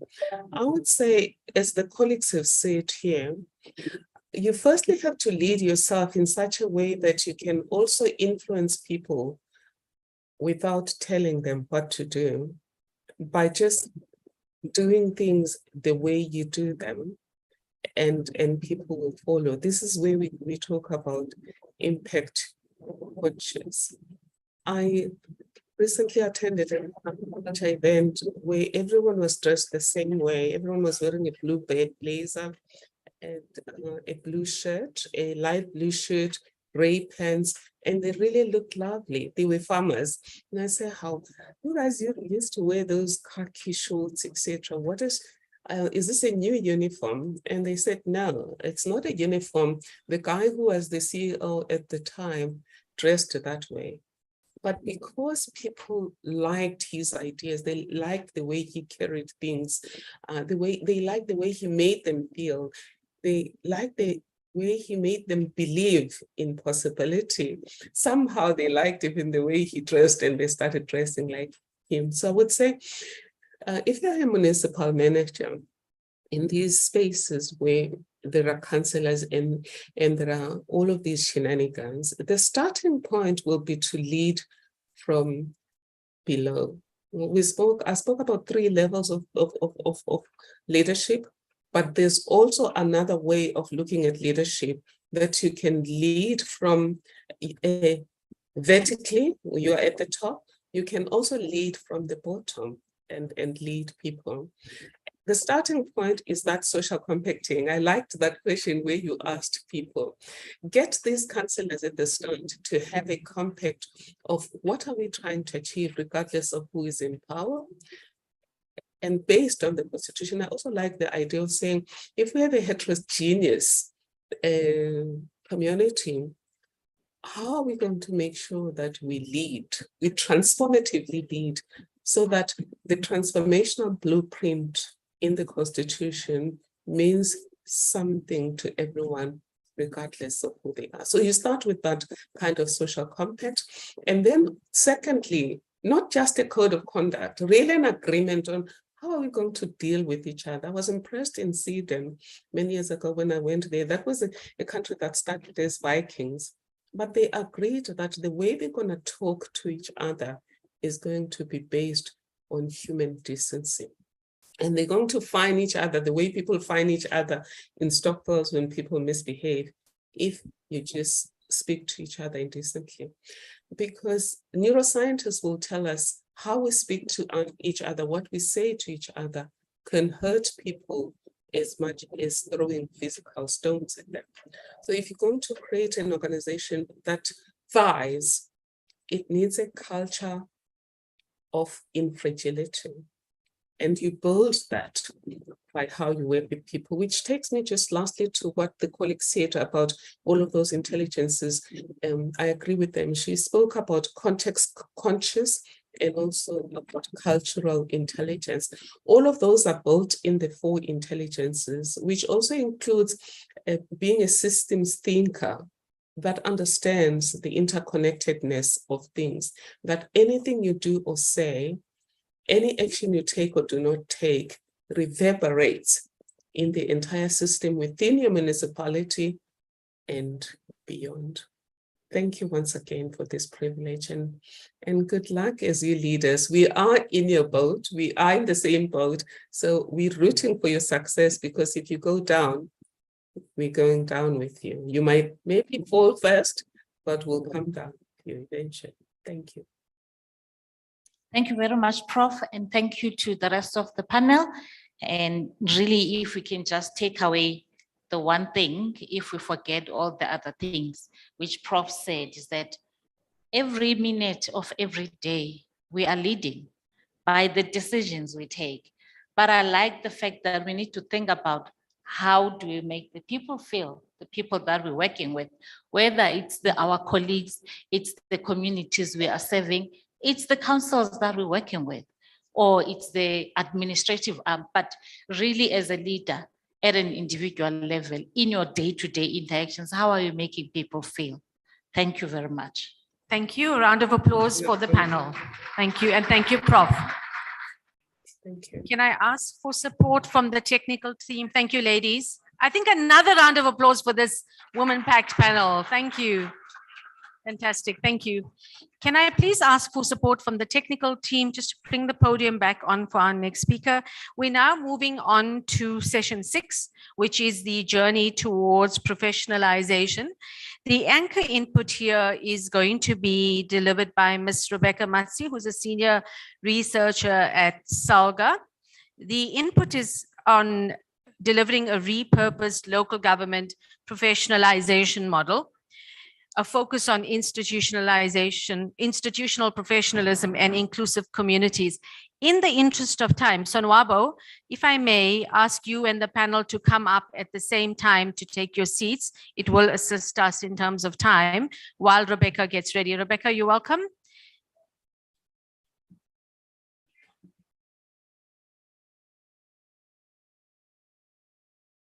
And then if I may ask Mr. Sonwabo Nxeke, Ms. Lucas Rapela, Professor Sam Koma, and Mr. Michael Chauke to please come on stage and take your seats in the meantime. Sonwabo will introduce you shortly. Rebecca, if I can hand over to you. Good morning and welcome.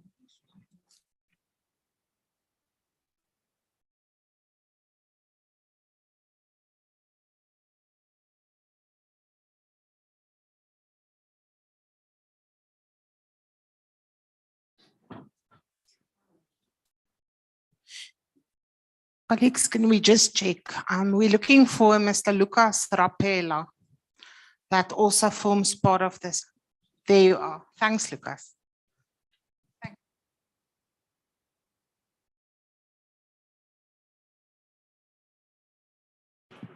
Good morning to the delegates in the room. My name is Rebecca Madzia Makatini, and I am the senior researcher here at SALGA.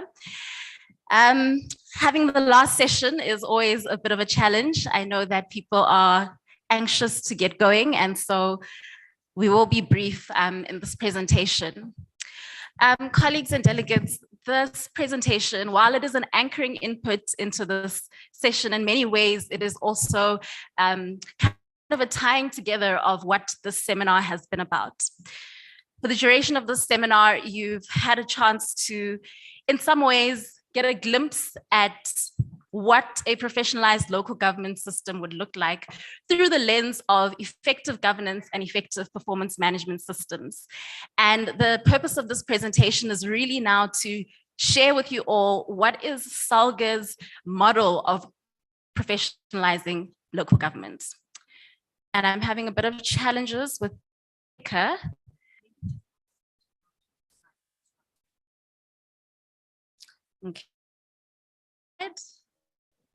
Thank you very much.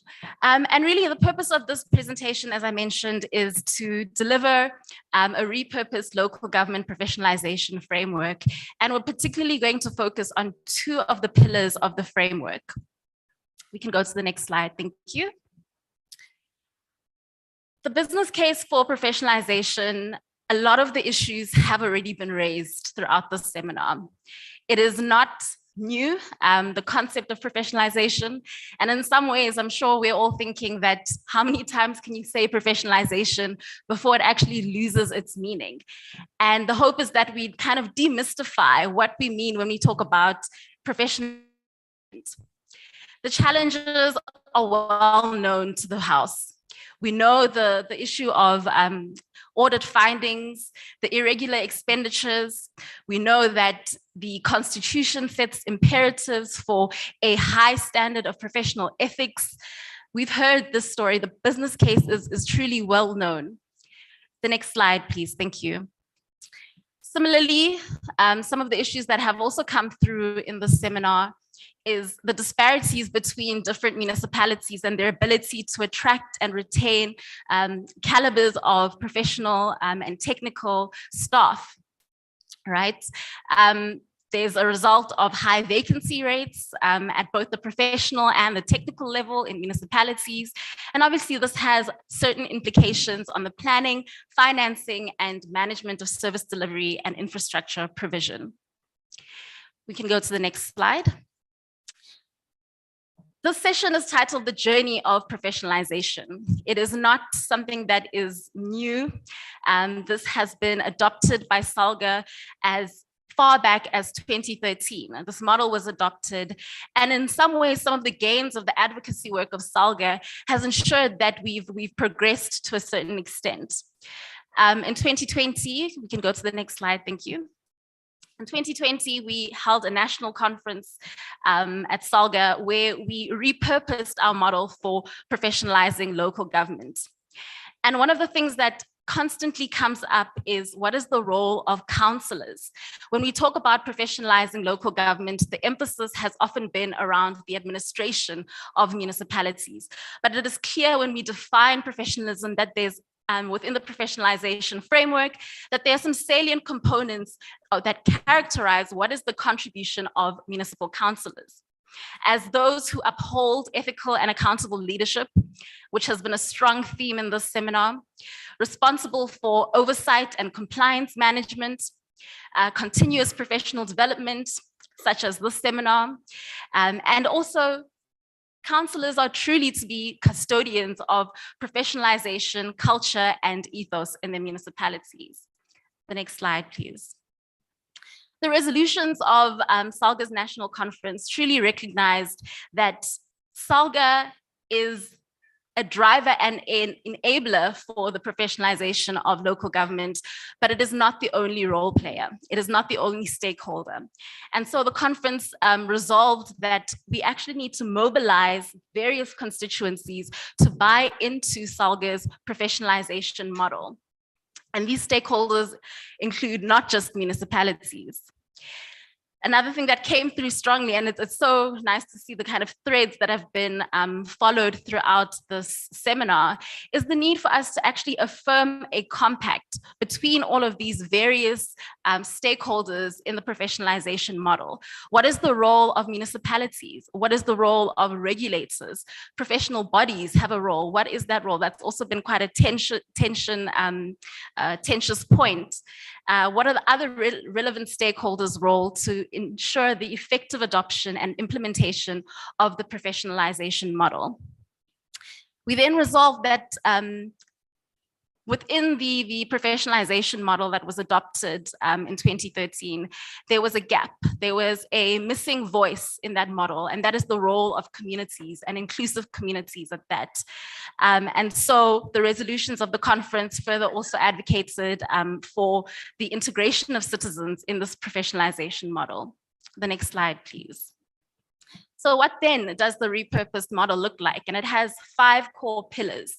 Once again, this really aims to demystify this concept of professionalization.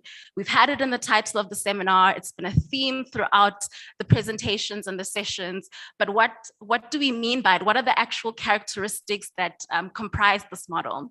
And I want to go to the first pillar. If we can move to the next slide, thank you. The first pillar talks to service orientation.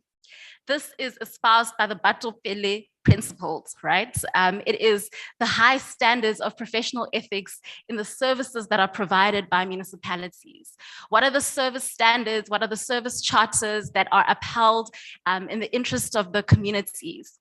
The next pillar speaks to, you can go to the next slide, thank you. Leadership and managerial professionalism. Also a strong theme that came through in the previous panel. This is considering what is the pipeline of managers at all levels or within all kind of spheres of local governments, both the council and the administrative arm. What is that pipeline of leaders to ensure that there is competency in a wide array of areas, including governance and performance management?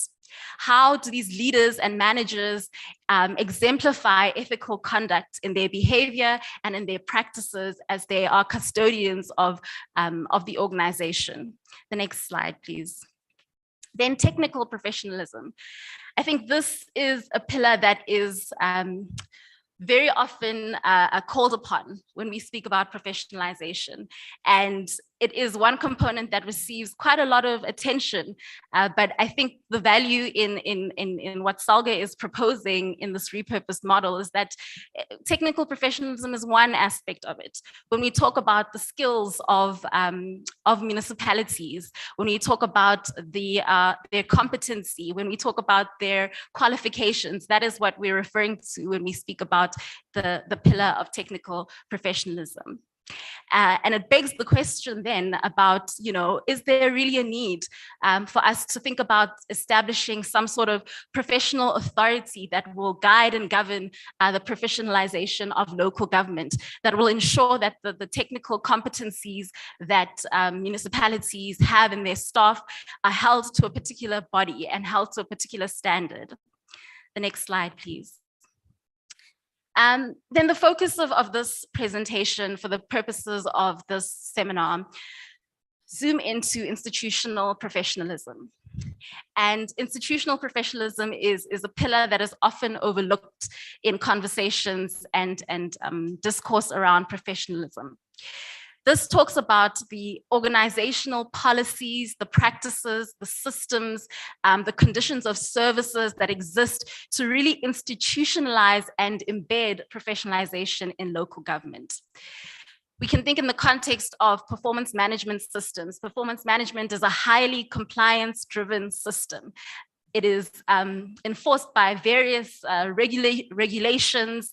It's quite structured, and in many ways, the way that performance management performance is managed in municipalities speaks directly to how to this institutional professionalism pillar within the model. If I can go to the next slide, please. COCTA has a national capacity building framework that was developed from 2016 to 2021. And it really paints, and I'm hoping it is legible from where you're seated, but it really paints kind of the bigger ecosystem and context of professionalizing municipalities and local government. And when we speak about institutional professionalism, we're really zooming into the institutional capacity of the municipality. We're looking at the strategies that exist within the municipality versus compliance. I think oftentimes there is this drive for complying with certain regulations, complying with certain standards, but there is not a commitment to a strategy or a buy-in to a strategy that that municipalities or that municipal administrations can come alongside the council with. And I think that that's something that institutional professionalism tries to embed. It looks at the various networks, the partnerships within the institution that make for professional conduct. It looks at stability, also something that came through in Prof. Madonsela's earlier remarks. And as you can see, colleagues and delegates, it is not a role that one organization can play or that one municipality can espouse. Next, thank you. This was the slide that was actually shared in the opening remarks of this seminar, setting the scene, the attributes of a functional municipality, the various constitutional objects of local government are actually espoused in the function of the municipality, which comprises of various processes and systems. It includes the staff, it includes financial management, it includes the governance, and the vision of this well-functioning municipality is actually to deliver equitable, sustainable services for communities. That is the end goal. The next slide, please. Then the pillar of inclusive communities. This is a pillar that is, as I mentioned, also often overlooked. But we know that the very definition of a municipality includes the communities that reside within the municipality. The Constitution is clear about the role of municipalities in ensuring that the system of participatory local government exists. And what does that mean? It means that people, communities have a right to participate in the decision-making of the municipality. How this is facilitated is obviously through mechanisms, processes, and procedures for community participation. How those processes are managed, how they are meaningfully enacted, those are all displays of professionalism that are often overlooked. If you can go to the next slide, please. The system of local government, the cogs in the system of local government include the role of the community. They have the right to contribute to decision-making through written submissions, oral recommendations. They have the right to be informed of the decisions that council takes. Similarly, the administration and council have their own rights and their own duties.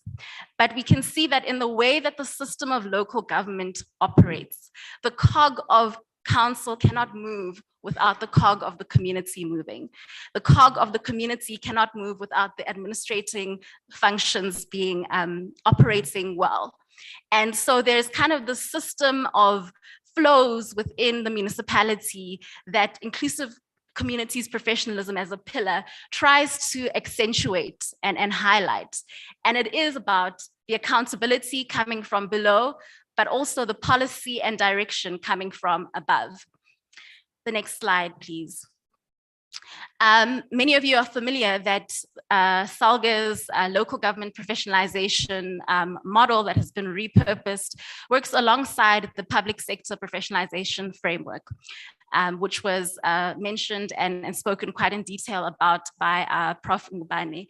And these two frameworks are not speaking a different language. They are very well aligned, but we know that the context of local government is very different from the context of the other spheres of government. And so the repurposed framework for professionalizing local government speaks directly to the very specific context of local government. The next slide, please. This is a journey, delegates, this is a journey, and there are certain interventions that need to be undertaken in order for us to actually realize this vision of professionalization. It is an ongoing journey, a journey, not a destination, if you will. And so we've identified as SALGA, what are some of the key interventions that we need to pay attention to? We need to look at resourcing. Are there resources and dedicated effort towards professionalizing the sector? What is the scope for us to advocate for some sort of independent regulatory body for local government professionalization, somewhat modeled along the lines of the Public Service Commission? How does institutional professionalism link to how the conduct of functionaries within public organizations is exhibited? We need to look at the organizational design of municipalities. What is the image, the perception that communities and citizens have of the municipality? Then we need to be able to monitor professionalization. Once again, in an effort to demystify this concept that has become somewhat of a buzzword within the sector, what are the instruments that we can use to measure over time what we are working towards, to account for the journey that lies ahead? And in some ways, we need to inform this by empirical means. We need to be able to establish and determine what are the norms and standards for leaders and the administrative officials within the current institutional mechanisms of local government. And further work will always be needed to be undertaken to understand how perspectives of institutional professionalization resonate at a transversal level through public sector as a whole. Next slide, please. As mentioned, delegates, this is not a journey that we undertake alone. We've done an extensive stakeholder mapping exercise of the IGR interface, establishing the various role players in this professionalization journey. What is the intergovernmental constituency that comprises of key stakeholders that have a stake in professionalizing the sector, and what is their relationship and responsibility to the sector as a whole? And in bringing together these stakeholders, there have been a number of engagements and consultations with different constituencies, but I want to end with this note. If we can go to the next slide, please. In recognizing that we cannot do this on our own, in recognizing the roles and responsibilities of various stakeholders, SALGA is convening a local government professionalization indaba, which is a multi-sectoral gathering around the theme of strong partnerships for restoring trust in a capable and reputable local government, a clarion call to drive the local government professionalization agenda. This will be a gathering that will aim to develop a social compact between the various stakeholders, where each stakeholder can identify their role in this model of professionalization. Municipalities have a role, similarly professional bodies have a role, similarly organized labor will have a role, and we extend the invitation to the colleagues and the delegates in the room. From the 8th to the 10th of March, save the date. More communication will be made soon. But I hope that in many ways, as mentioned, this is an anchoring input, but it also is a teaser to the journey that lies ahead and an invitation to all of you to come alongside and play your role in this professionalization of local government. Thank you.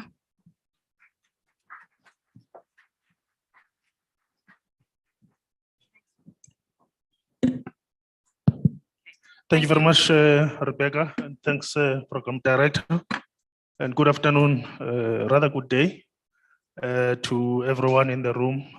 With your permission, can I say all protocol observed, both to those that have joined us in the room as well as those that have joined us virtually. We are pressed for time. May I welcome Professor Maseru Mule to join us.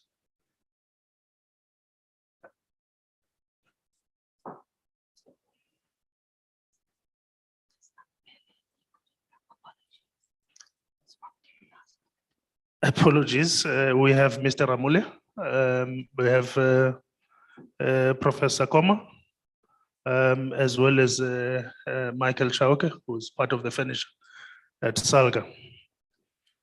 We've had a lot of discussions throughout this seminar.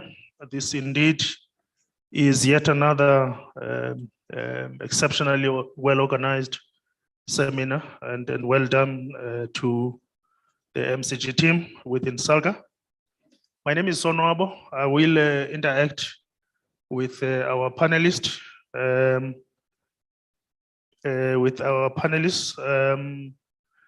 And a couple of questions have been somewhat responded to, and one of the context, honestly, is local government is the only sphere of government that is defined in law. In other words, local government has three components, the three cogs that Rebecca was talking about, and that is legislated. I'm assuming that we all agree that we need to create a mechanism, an institutional mechanism that somewhat is independent, that deals with the professionalization of local government. Detailing that is some work that needs to be done.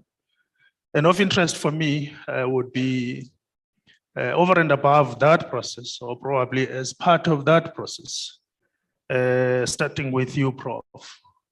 What measures should be introduced within the local government system to create a protective environment for municipal employees to do the right thing without the fear of isolation and protracted litigation between a self-funding individual and a bullish institutionally funded municipality?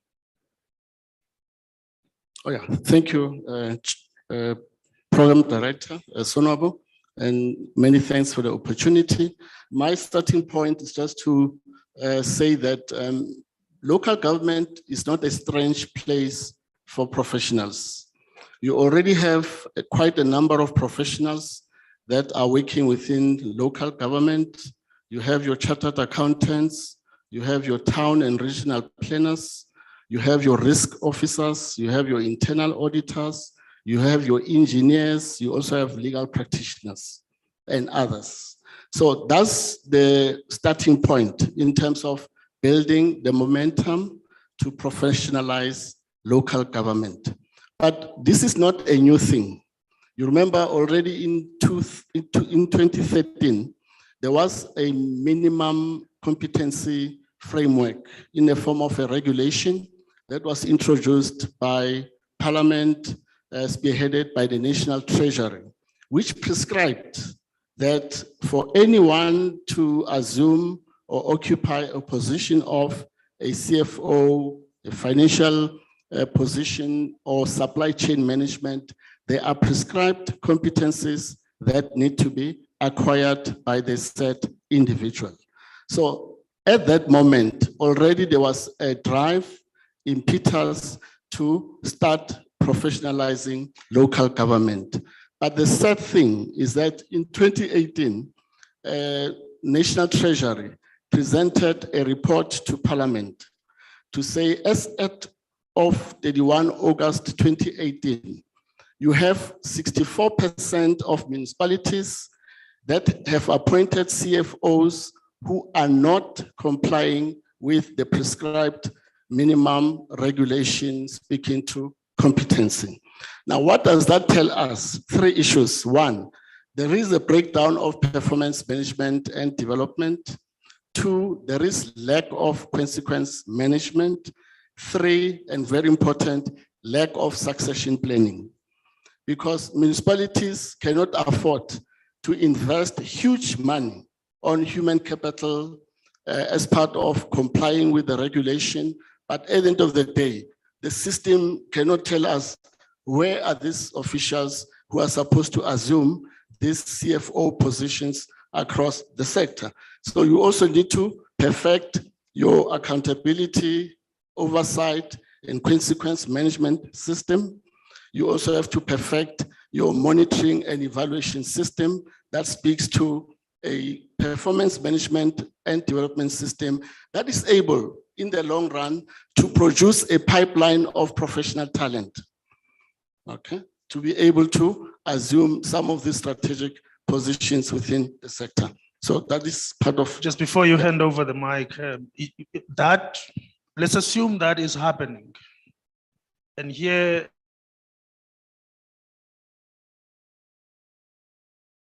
that independent body has a municipality, but somehow somebody feels that the person is too professional to do certain things that may not necessarily be permissible in terms of our regulatory regime, and therefore suspend the person or charge the person. So what mechanisms should be introduced to protect such individuals so that you do not have a situation where an individual is charged and goes to court, wins a case, the municipality appeals, the municipality continuously appeals. So what mechanisms must be introduced to protect both the individual and the fiscals from misuse in terms of cases like those? Very quickly. Yeah. And Thanks, Sonabo. maybe Yes. linked to that. Okay, let's sure. proceed with that question. The good thing is that already SALGA is talking about an accountability ecosystem comprising of a number of bodies and institutions, some within municipalities, your municipal council, your MPACs, your internal audit committees, your internal audit units. You also have the ethics committees that have been set up of late. You have your disciplinary boards. So when we refer to accountability ecosystem, we're saying each of these role players need to assume a role as part of ensuring that there is proper accountability, oversight, and consequence management. Municipalities cannot rely on outside bodies to effect consequence management. Okay, we don't have to wait for outside institutions to tell us that there is rot within the system.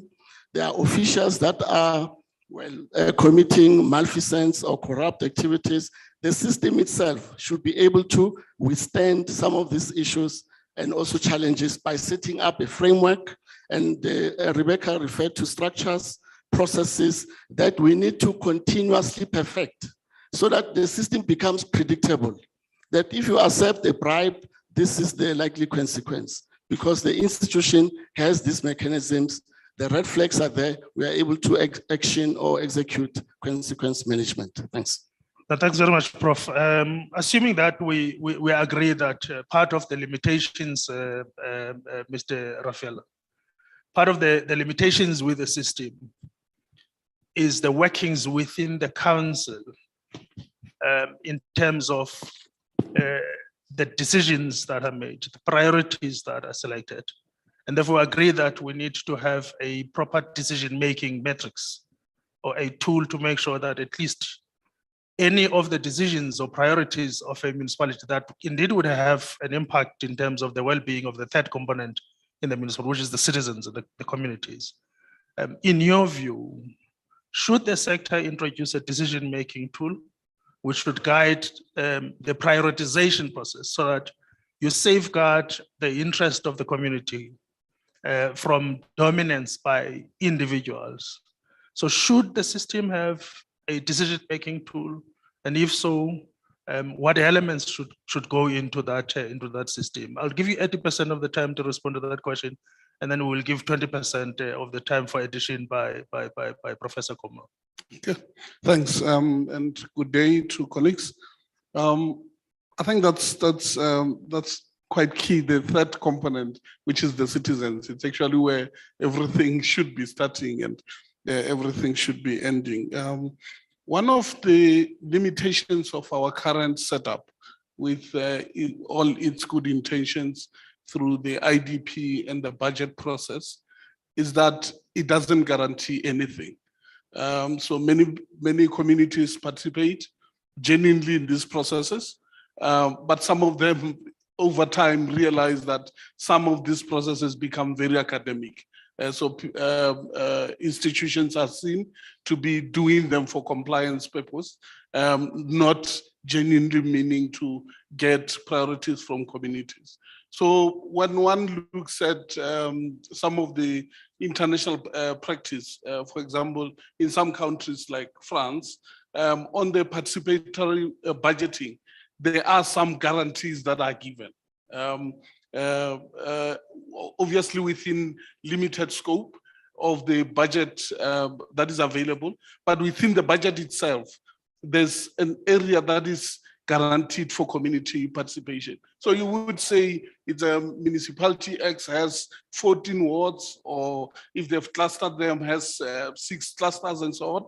As part of the participation, they would then say from those sessions, when communities or participants leave at the sessions, already they would have voted for projects or priorities that would then be guaranteed in their own, in the upcoming budget and the upcoming IDP, if I'm to use our own scenario. So already people get confidence in the system because they're able to see tangible results. And as I say, obviously it will work within the available resources, but it's something that our system can learn from, because right now people can participate as much as they want, but still priorities could be decided elsewhere. And we then see communities up in arms, as we have seen obviously from 2003, ever since then, communities continue to show their frustrations of showing unsatisfaction in terms of what municipalities provide, which is not always aligned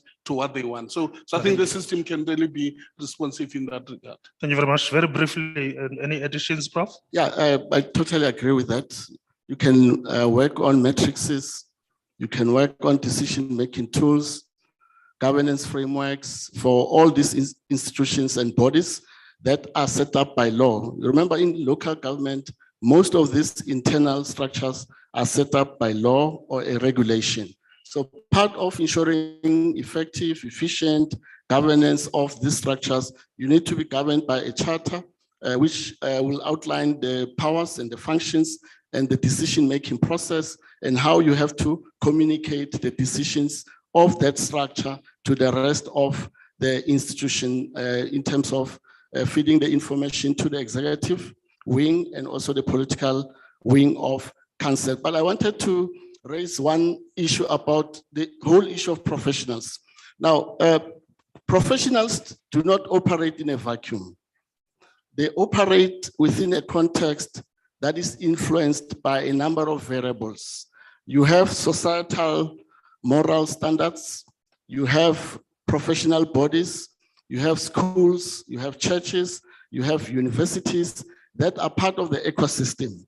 Now, if you have a society that is highly corrupt, you are likely to have professionals also misbehaving because they are products and the mirror of the society that they are part of and serving. So we should not divorce, insulate, and separate professionals from the society in terms of all these interventions that we want to bring to the fore. And I'm glad that the SALGA model does incorporate the societal, the community part of it in terms of driving the professionalization agenda. Thanks.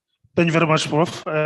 Mike, in as much as local government has been accused of failing to encourage and create the necessary conducive environment for communities and citizens to participate in local government, one wonders as to whether they have actually fully understood local government, identified the various avenues that our legislation provides for citizens to participate. There are many of those. I'm just interested in two, and the question really is whether we should be moving towards that direction. The first one is, one wonders if any of the communities or community organizations has used Section 62 of the Municipal Systems Act, which allows citizens to appeal to the council to go back to council and rescind its decision if it never negatively impacts it. So in other words, the municipality is supposed to create an appeal authority. How far have we done in terms of that? And the second one is that our legislation allows us to create a municipal ombuds. And how far have we gone to deal with that? And I'm raising all of these things because performance management within the institutional context is one thing, but performance management of their institution is a fundamental thing. And all of that talks to the quality of democracy. Thanks, Prosops. I think there's significant work that must still be done, particularly around civic engagements, where we need to get citizens on the ground to understand the role and mandate of local government.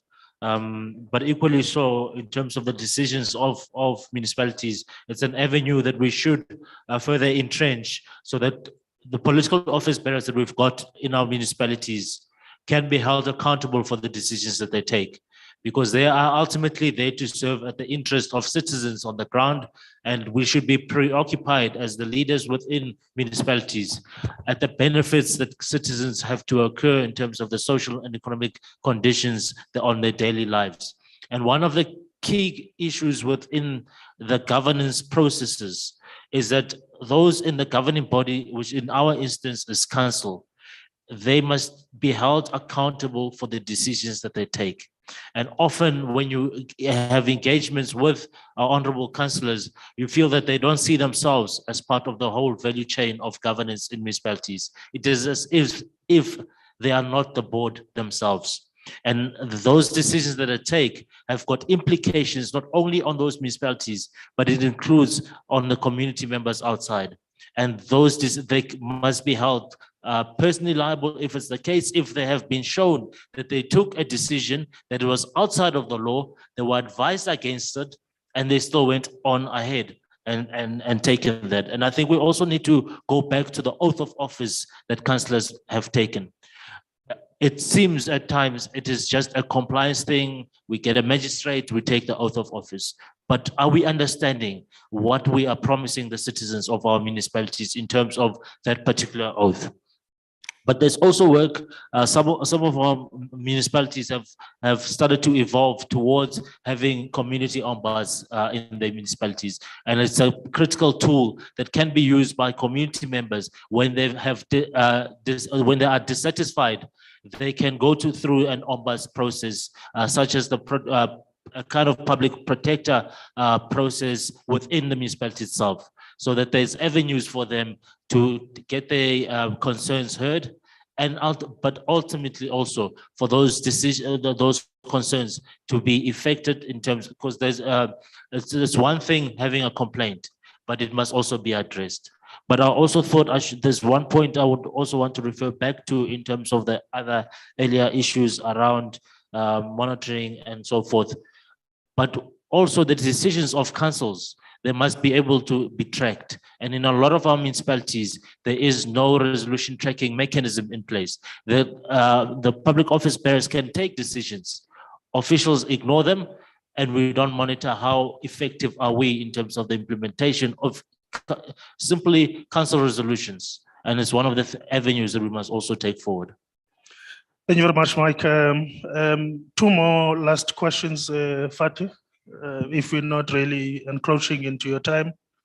For me, and obviously, Professor Maureen McIntosh says if progressive developmentalism is not conflict-ridden and messy, it's probably not happening.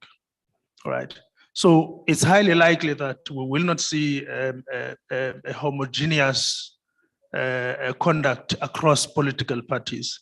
But the general behavior that we've seen of political parties in council, in coalition-led or coalition-governed municipalities is that of people who portray a sitting together situation and a standing apart behavior, because they meet and they agree to constitute a government, and out there they actively pursue a process that leads to the collapse of the very agreement. Maybe that issue has been discussed extensively in the session that was looking at this issue. And the real question for me is, should there be a regulatory instrument on how political parties carry themselves as custodians, as trustees of the affairs of a municipality within the term of office? Should we be looking at regulating political parties as social citizens, and how? And linked to that is a question we pursued very robustly as SALGA before the previous local government elections, appealing to political parties to take serious the issue of who they deploy to various councils. We know who has been deployed. And I don't think we really are about to express an opinion in terms of some of those people. But the key question, Prof, is should there be a set of minimum competencies? And I'm not saying qualifications, competencies, because you're talking politicians here.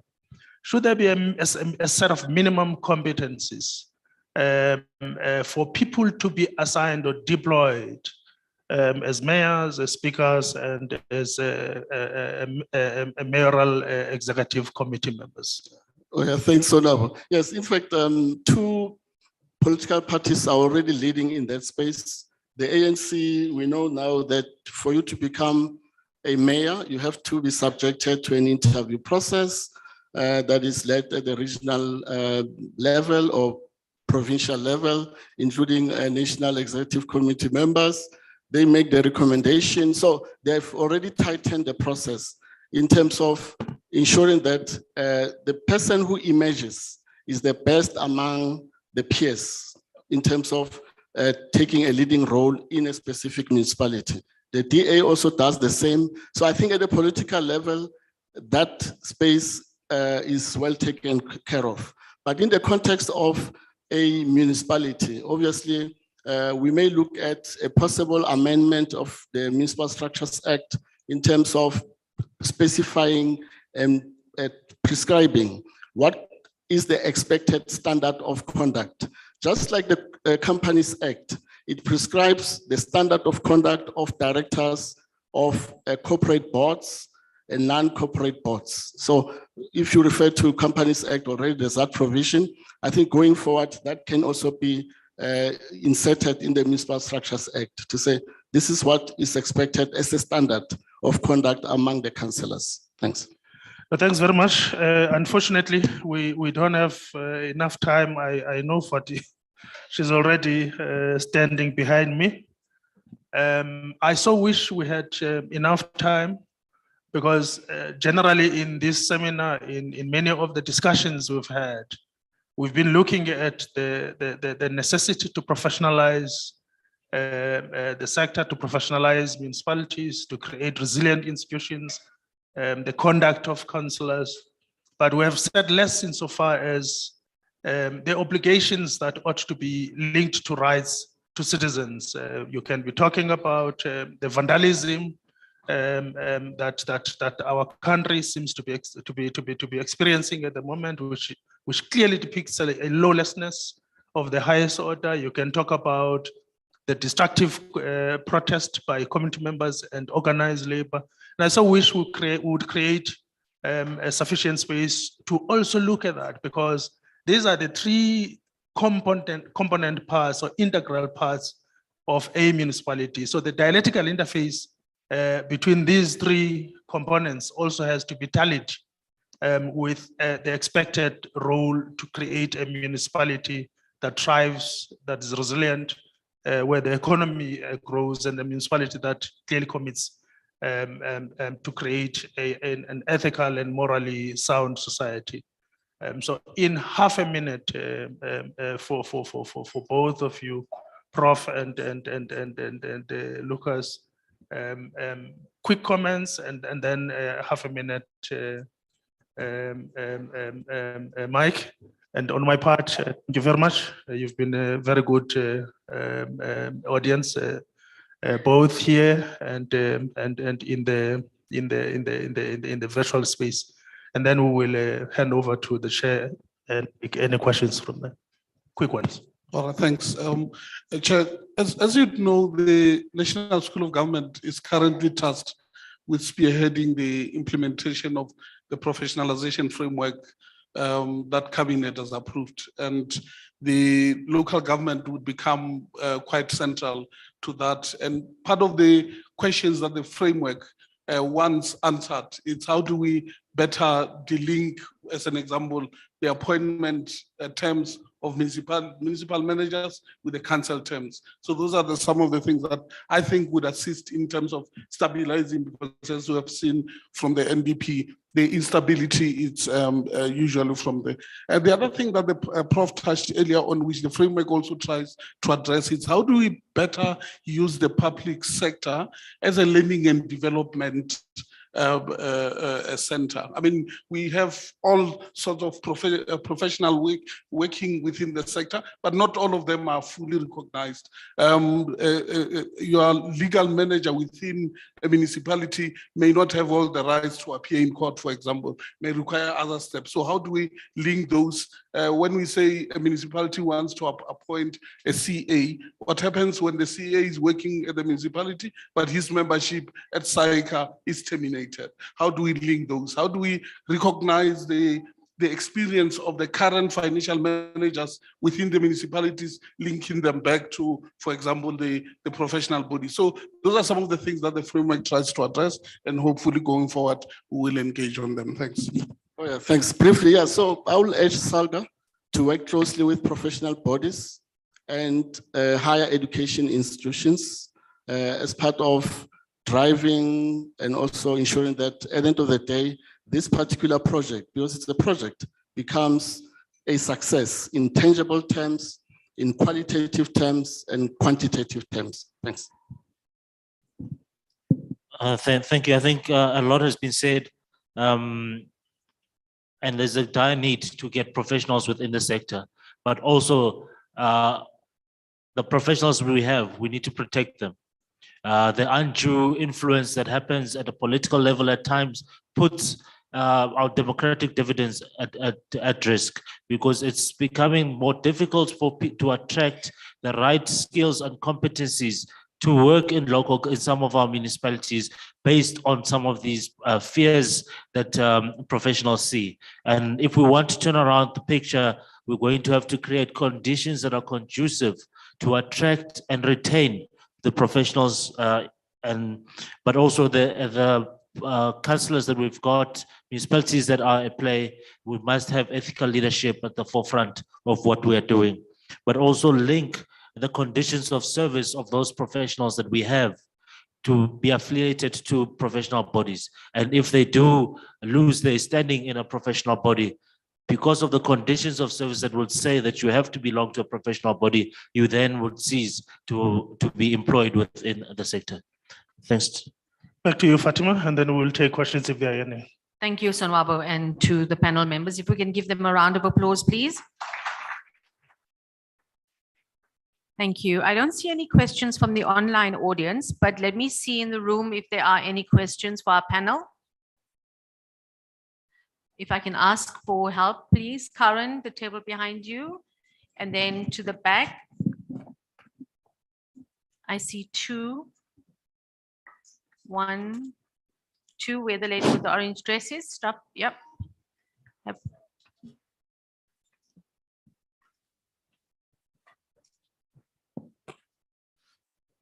Okay, they are on the extreme side with the white shirt. So I have 3 for now. Shall we take 3 stops? So 4th one? Okay. Can we start, sir? The third row here. Can we start with you, sir? Thank you. Thank you very much, Program Director. Good day. My name is Zolani Ndlela from Buffalo City Metro Municipality. My question is, what can be done to enforce professionalism in the workplace in relation to performance management to enforce compliance to employees below Section 56? Because remember, COGTA released municipal regulations in terms of Chapter 4 that all employees below Section 56 must start a process of entering into performance contract or agreements. But we are facing a situation where employees are resisting to that. What can be done other than applying consequence management as articulated in Chapter 4? Then the last question, you don't think that there should be a body or a structure that makes sure that councils are accountable for their decisions they are taking, other than individuals taking counsel to courts or public protector, because councils tend to undermine even advices from COGTA. So what you don't think there should be a structure or regulations that make sure that council to comply with relevant legislations? Thank you very much. Okay, thank you. So that's the first set of questions. Can I see the second at the back? The gentleman who just raised your hand. Good morning, good afternoon, sir. Good afternoon, Program Director. I've got two questions. The first one relates to the comment made relating to the implementation of council resolutions. I think councillors will agree with me that a municipality in the main is a lawmaker. The laws that it makes come by way of council resolutions. And the main function of a municipal manager is to implement those. If those are not implemented, that municipal manager's purpose is immediately defeated and a council must act on them immediately. The best way of ensuring that both the municipal manager and his or her directors do not sleep on the job is to make sure that the council resolution stays as an item on council agenda, so that we are able to track them in every council meeting. What has happened in the previous council meetings resolutions? Otherwise, you leave it unattended, you are bound to fall into a trap of claiming to be ignored when in fact it is yourself that is not enforcing your own rule. Then the number two relates to the consequence management. There was a consequence management question arising out of the example that was made of a CFO appointed, though he's or she's not meeting the requisite requirements. Now the question is consequence management against who? But the law provides that the municipal council, after consultation with the municipal manager, makes the appointment of a suitably qualified person. I assume if it's council that appoints a non-qualified person, MEC in terms of the law has the right to swap on them and deal with them, because after all, these appointments are reported immediately to the MEC relevant. Thank you very much. Okay, thank you, sir. And thanks for those guidance in terms, those are very valuable points. Thank you. I'm going to move across with the orange cap and the white shirt. Good afternoon. Good afternoon. Thank you very much. My name is Valentine Sankhani from Moqhaka Municipality. As we talk about professionalizing local government, where do we put the context of one single public service into that? Because my take is that local government is a guinea pig for public service. All principles, policies, and whatever that need to be tested, they first get tested in public service, in local government. Nothing happens to province and national. For example, now staff members in local government must not hold political offices, yet in the province and national, the same does not apply. So I'm just asking, as we professionalize, where do we put the context of a single public service in? Thank you very much. Thank you, sir. To the extreme where the lady in the orange is, with the cap, welcome. Thank you, Program Director, and good afternoon. My name is Councillor Carlos Reko. I am the Speaker of Dr. Ruskhomtsi Mompati in Northwest. Talking about the issue of professionalizing the municipality, I want to understand where does it put councillors? Because I think councillors also need to be trained by Institute of Higher Learning. They need to get degrees so that they should be in a position to can maybe understand to appoint CAs as well as internal auditors and the senior managers. The upper limits, the new upper limits exonerated councillors from being trained by Institute of Higher Learning. Councillors are only reduced to be empowered and developed through skills programs. And skills programs, you cannot get a degree out of that. So it is important that as councillors, SALGA must be in a position maybe to can give us advice in relation to that, because councillors also need to have a degree. Thank you so much. Thank you, Councillor. So thank you. I think that's it. We've got 4 questions. And if I can hand over to you. Thank you very much. I think the first question had a lot to do with cascading performance management to lower levels. I think the how part is the main issue. This session being meant to be also sharing good practices. I can confirm the municipal manager of Ngquma municipality is here, and they have exceptionally done that very well. And perhaps the team can interact with him. And I'm sure there are several other municipalities that we've interacted with across the 9 provinces that we can share their best practices. I would like to suggest then if there are those, we pick 2 in 1 minute, we allow them to share with the panel so that we don't create an impression that answers must come only from this side. I hope the MM is still in the room, or the team from Ngquma is still in the room. And I don't know if there's another we can pick up 2. Shall we? Ehlanzeni, Ngquma and Ehlanzeni could respond to that question. And then the rest of the questions, I would give members of the panel 1 minute each, and then we conclude the panel. Would you like the municipality to come first? Ngquma, can I see a hand? Would you like them to come up to the podium? MM, you're welcome. Would you like to come up, MM? You're welcome. Or would you like a roving mic? Oops. Oops. The mic is coming to you, MM. Ehlanzeni. More than welcome to come up as well, MM.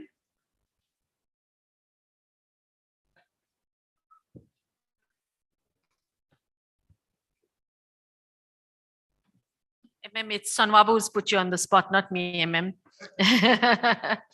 You're welcome, MM.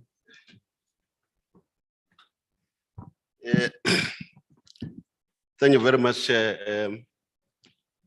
I think it's correct to say we have been cascading PMS up to the lower level, up to the last person in the municipality. That's a system that needs intensive consultation with the labor. But sometimes they would require us as employers to talk about performance bonus and all that. And the view is that all of them are entitled to the 13th check, which is a normal practice. But what this system works from managers below Section 56, we have got performance agreements, and they sign AAs, which are reported on a quarterly basis, wherein targets are being set for each and every individual, a cleaner, all that, a technician, all those lower levels, so that each and every individual knows exactly what he or he is going to do at the municipal environment. Their duties are outlined, and they sign them almost every week, which will be accountable on a quarterly basis. So that's what we are doing. And they are all happy because the system is there. We have agreed with them, and the labor understand. But what I mean in overall is that there must be an intensive consultation with the labor part, trying to unlock all the bottlenecks, clarify them, that after all, you as an employee, you are being paid. So this is not a big deal. It's something that you'll have to account. It's an instrument or a method for accountability.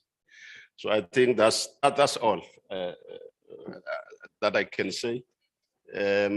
Otherwise, those municipalities that are in the Eastern Cape, some of them have come for best practice to our municipality, and they are trying now to cascade it down as we are doing. Thank you very much.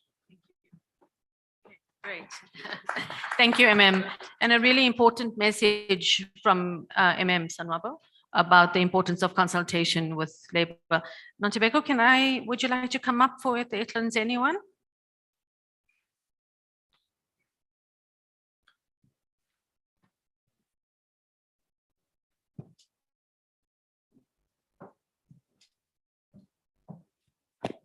Thank you, Fatima.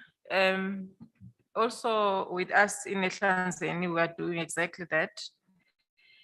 Maybe just to add to what MM said, I think it's also important to develop a policy that is approved by council in terms of how you are going to now reward the incentives. Because if everyone is participating in that system, then obviously, as he said, it's important to engage the labor. It's important for everyone to understand what is expected from us and from our colleagues. We are representing the employer, obviously, at our level. So when we enter into a contract, the expectations are supposed to be outlined in that contract. So everyone in Ehlanzeni has signed a contract. They are assessed quarterly in terms of the system. And obviously then it's integrated to an annual performance. So once it's an annual performance that is measured, then the policy then guides us in terms of how we are now expected from our side to reward our colleagues. So that is also important. It doesn't stop at rewarding the performance, but also it touches on when there are weaknesses. So if there are weaknesses, what is the policy saying? We then need to look at how best we then train our colleagues. Then we have performance development plans. So if during that process as a supervisor, I identify those weaknesses, you then, when you are developing that performance development, personal development plan with the colleague, then you then integrate that, looking at the weaknesses so that you can strengthen the capabilities of those colleagues. So we are doing it in Ehlanzeni, and we've been doing it. Then we are also willing to share information with our colleagues in terms of best practices, but it's doable. As long as there's willingness and the leadership is also supporting you as a management, it's doable. Thank you. Thank you, Nonthabeko. Thank you. Thank you. Thank you, MM and Nonthabeko, for coming up and very impromptu sharing, and also those invitations for other municipalities to come and visit and see what is happening within these municipalities. So Mabo, if we can go back to you in the panel for the balance of the questions. Okay, thanks. On the question, there was a question about creating another body to oversee councils. I'm not sure if the constitution provides for that, but I just think maybe one of the things we really need to review is, as part of consequence management, it's enforcement of the current laws that we have. There are powers that MECs have, there are powers that national ministers have, especially on COGTA. And I think those powers sometimes really need to be used to enforce some of this, because you can create another law to create another body. What if the council ignores it? You know, what then happens? So I think sometimes enforcement is key. On the issue of the single public service, colleagues will know that there's an act called PAMA, Public Administration Management Act of 2015, that starts to pave the way for single public service. It's a complex process, but the act is already there to do it. The framework I spoke about earlier on, again, mentions the issue of the single public service. That's why when it talks about the appointments of DGs, because right now, DGs at national and provincial would be appointed in the panels. You would have ministers and maybe a few other DGs. The framework says Public Service Commission must be there, and other experts, maybe from the various sectors. And it proposes the same thing for local government as an example, to say, if you're appointing the municipal manager, maybe provincial treasury must be there, Public Service Commission must be there, and other stakeholders. So those are the things that there's a uniform in approach of this. Just yesterday, but I understand colleagues who have been here may not have had the president's response in parliament in terms of the skills audit. He says, there must be a skills audit for all spheres with a priority on infrastructure and service departments. And he says for all spheres, actually for the two departments, he wants those audits to be done in the next 9 months by NSG, Human Research Council, and few others. So I would assume engagements with SAGA in this case would also be key. But again, all these interventions about the building of the capacity of the state are done for all spheres using the same framework. So the spirit of the single public service, it's already there. I'll leave the others to the prof if you have more. I think it's just to add to the issue of, do we need a body to oversee the work of municipal councils? No, we don't need that, because municipal councils are serving as a legislative authority or body given powers in terms of our constitution. They are held accountable by their respective communities. They are held accountable by the courts if they take or resolve on issues that are declared to be unlawful. You have Chapter 9 institutions that will come into your space. So we don't need any other body that will oversee the work of all the municipal councils, because in their own right, they exist in terms of the constitution. And also the issue around the implementation of council resolutions. You're quite right. Council is a decision-making body. It is not an implementing body. But council should have interest around the resolutions it takes on quarterly basis, or if they convene a special council meeting. Where are we with these resolutions that we've taken? And they have to get the answers from the executive that is led by the mayor or the executive mayor, and also the accounting officer who happens to be the municipal manager. They have to provide those answers, but it is upon the executive and the administrative arm to set up the monitoring and evaluation system to do the tracking. Council cannot track its own resolutions, okay? It can only get assisted by the executive and the administration in terms of giving them the dashboard. These were council resolutions. This is the progress, this is the action, this is pending, this is outstanding. This is what needs to be done. So that is the work that needs to be done by the executive as the implementing body of the municipal council. Thanks.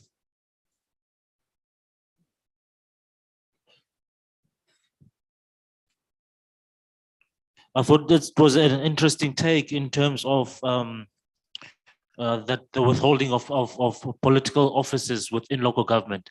It talks precisely to the professionalization of local government because of the close, intimate nature that we see at local government level, where there's the confluence between officials and politicians on the one hand, and it moves over into the political realm.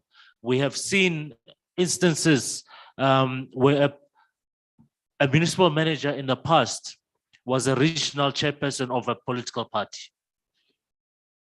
And I think you could see the distortion that it creates within those kind of municipalities. And our take as SALGA, with the amendment of the Systems Act, we took cognizance of the kind of environment that we're working within. And it now says that if you want to be an official, you must make that decision. If you want to be a politician, you'll make that decision. And it does not limit you being a member of a political party, but you cannot hold a position within that political party. And around the capacity building issues for councillors, our take, we do acknowledge that councillors must be capacitated adequately to respond to the immense responsibilities that you hold as political parties. But within the current limitations that we've got, there are still various other opportunities for capacity building. Yes, our stance in terms of the lobbying and advocacy is that you should be able to go to tertiary institutions, but it's not the only avenue for capacity building. And there are other opportunities that we must pursue is in line with that. And I think yesterday we handed out flyers, for example, around the multi-stream accredited governance program that will be rolling out from next month going forward for councillors, senior managers, as well as practitioners in the governance space. Thanks. Thanks very much once again, ladies, for your excellent contribution. I played sports, and that's our language in the sports world. Madam Chair, thank you very much. I hope we all understand that for over 20 years, our focus has been on the politics of local government. And this seminar is the start in getting us to start dealing with the business of a municipality. And I hope the primary preoccupation will be the business of a municipality going forward. Thank you very much. Thank you. A round of applause to Sonwabo in the panel. One of the things about this panel that I want to share with you is we talk about the soft skills of leadership, one of them being agility. And this panel represented agility. Lucas and Mike literally got pulled in at the 11th hour. Nontobeko just came up, and it's really nice to see that level of agility. So I think a special round of applause just to recognize that agility. Thank you. We're now moving towards our last slot, which is us moving towards closing the program.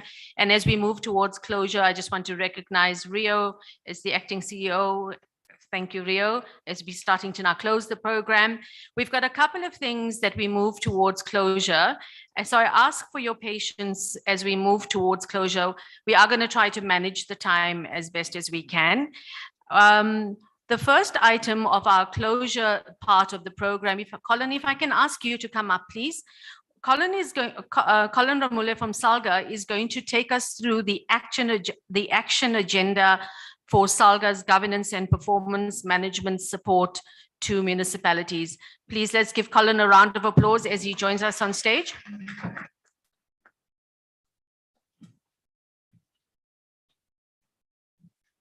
Yeah, thank you, Program Director, Fatima. May I recognize leadership and observe the protocol. Yeah, I'm being given this task to talk to you about a bouquet of activities that will be taking place in 2023, 2024. But before I do that, I was told I must be very fast. Before I do that, I would want to remember that Ekimi Makwetu, our former and late AG. One of the things that he said, councillors and colleagues, is that we operate in a country where inequalities are still prevalent and define our life's journey.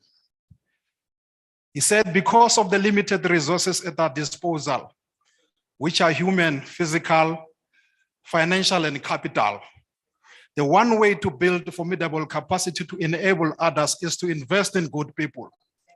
He said public servants and representatives stands as midwives between these limited resources and the prospects for a better life, for a better qualitative life for all citizens.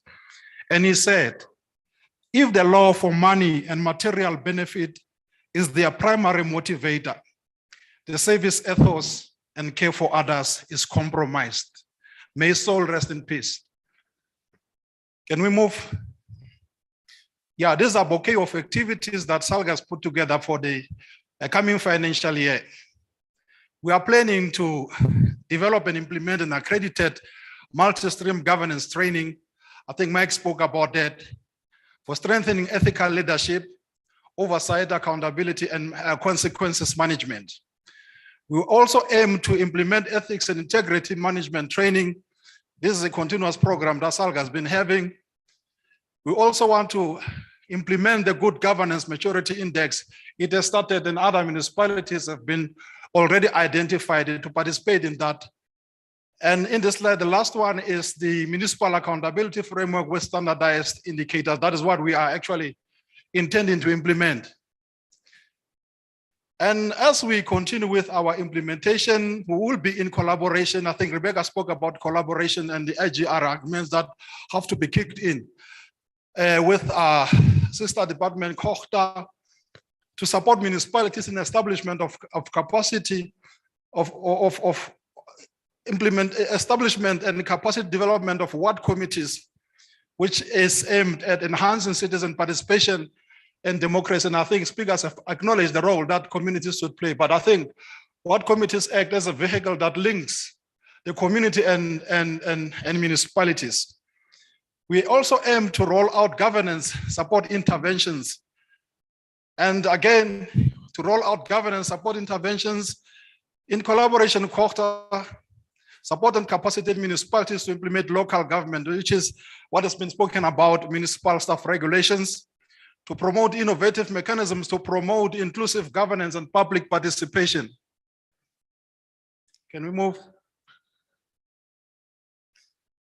Then I think we'll also, in the 2023-2024, we're aiming to roll out accredited municipal performance management training program. I think it's a continuation of what has been happening. Yeah, last night, other participants were recognized. We aim to convene the annual local government governance and performance management seminar, this one.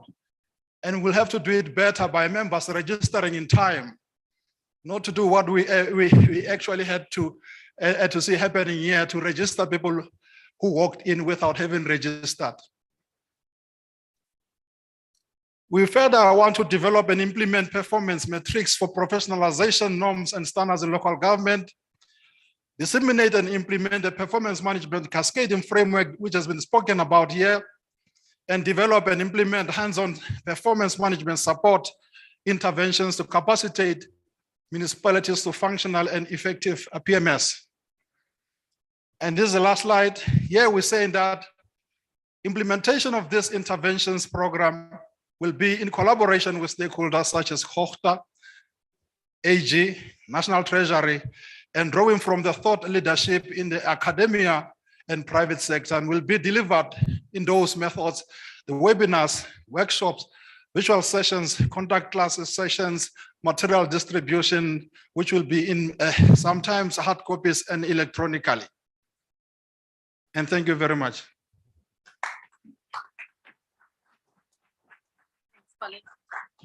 Thanks, Colin. That's a really exciting lineup to look out for and to keep abreast of on the SALGA social media pages. I'd now like to call, without any further ado, Karen. Karen, if you can please come forward to do the delegate feedback and evaluation. Karen's going to take us on to Mentimeter. Is that right, Karen? Okay. I'm going to leave it to you. So Karen's been working really hard in the background, so I think she deserves a special round of applause. It's really a team effort from the MCG cluster. I have to indicate that.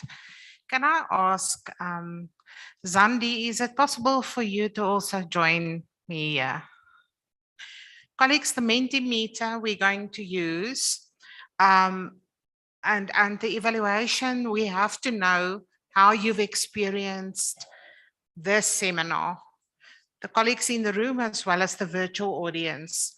So this is actually, Zandi is from our implementation partner, LIC, and this is like a joint venture, Zandi. So we are just assisting with the administration of the Menti.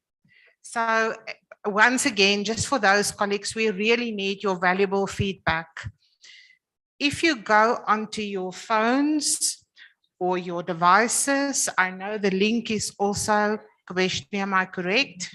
In the chat, in the virtual Zoom chat, you go to www.menti.com and you insert that code 3927 4654, I think. Sorry, it's now just gone off. So is that the first question? Commissioner, can I check? Is it the first question that's on? Yeah.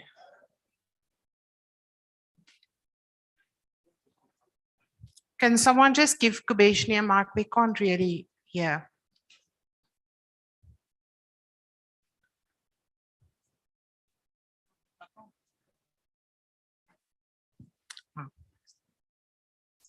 I'm just reconnecting to Zoom, Karen. Just give me 2 seconds. Okay. Yeah, I know, colleagues. The connectivity sometimes kicks us out.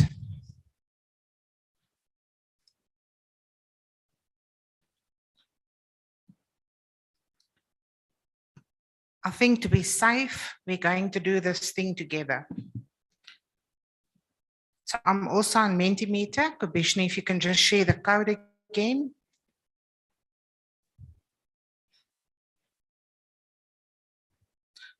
Colleagues can just share that slide with the code.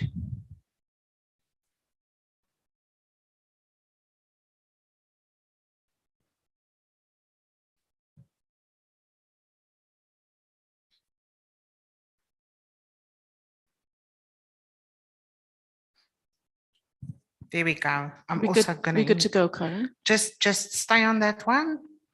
3927 4654.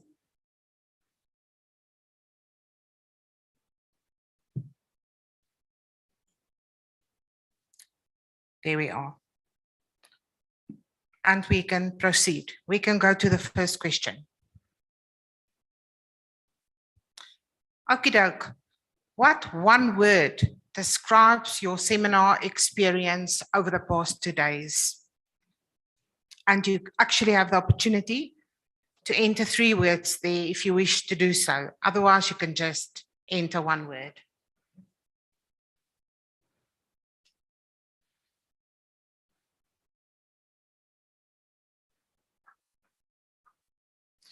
And then there are things coming up on the screen, and colleagues are saying insightful, professional, informative,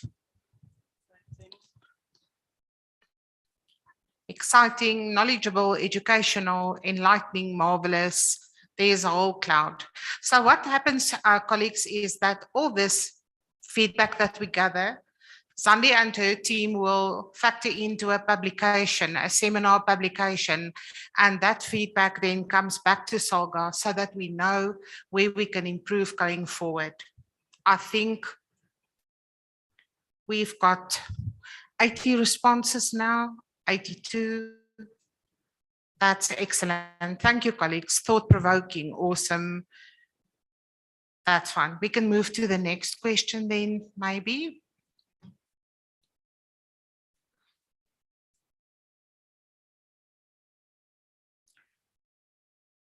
Delegates, in terms of the seminar content, did you find it to be a valuable learning experience? And you can be very honest with us.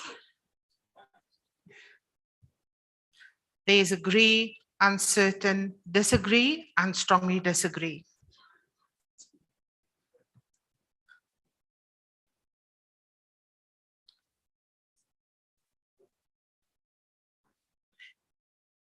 And I really encourage the people who do not disagree and maybe who want to see other content, that you also then maybe get into contact with us and share with us how, what other things you would like to see as part of the seminar offerings of SALGA. 101 people agree that it was valuable. Thank you. We can continue. So we want to know from you whether the content resonates well with the theme of the seminar. Did we provide you with relevant content?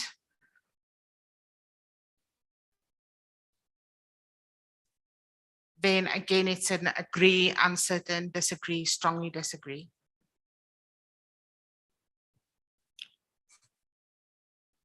And you see how it appears on the screen.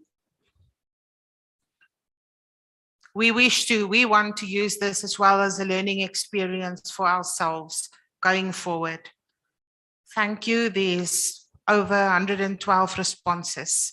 That looks good. Thank you, everyone. Remember, what we see here is from you guys in the room as well as the people on the virtual platform. There was enough time to effectively cover all the topics. I know that there were some topics yesterday, my colleagues will agree, where we could have spent the entire day on, especially when we got to the coalitions and those kind of topics. And so we don't have enough time.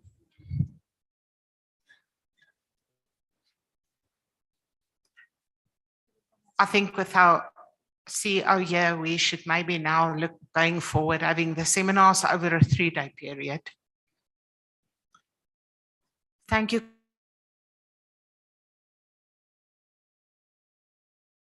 Colleagues, 130. Okay, we got you on that previous one. Speakers were knowledgeable in the areas of contribution.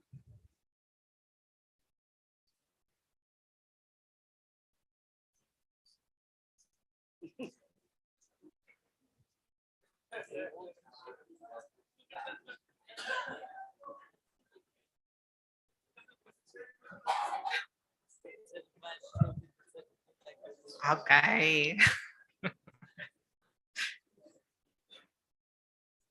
Thank you. I see there's also comments coming up on the Q&A where people indicate the majority of people agree. We've got 133.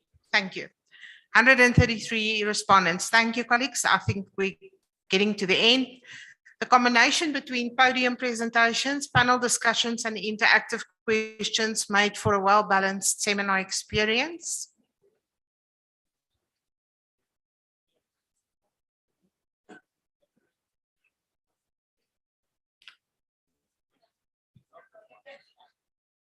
So it actually gets to Zandi and the LIC team in a different format.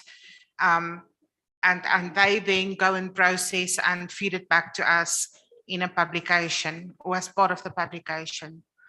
130 respondents. Thank you. Majority of people agree. I think that uncertainty is probably for the time where we need more time for some of the discussions. Did the seminar meet your expectations?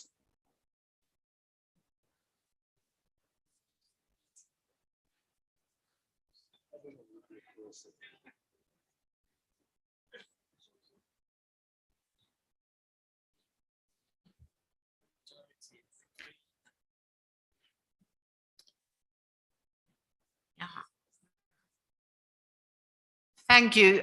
With each question, we've got like 137, 130 odd respondents. Thank you, colleagues.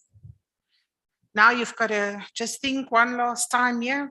What one big idea do you take away from the seminar? So what is like the key takeaway? The one word that comes to mind that you got from the seminar? And here you've got the opportunity to type.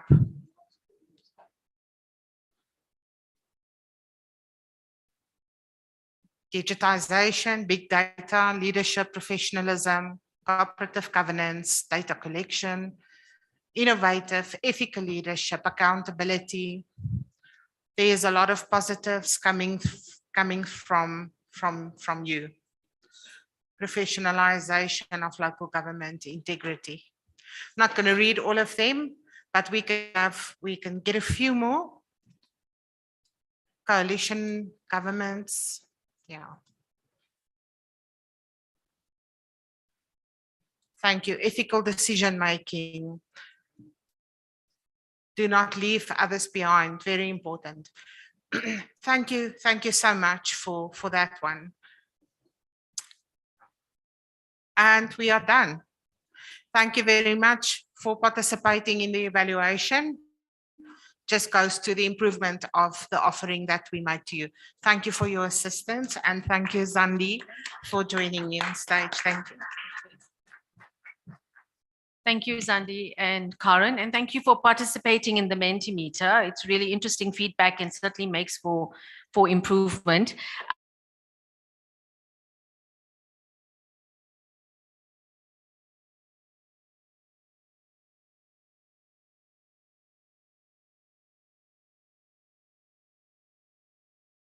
So I'd like to invite the Compact team on stage.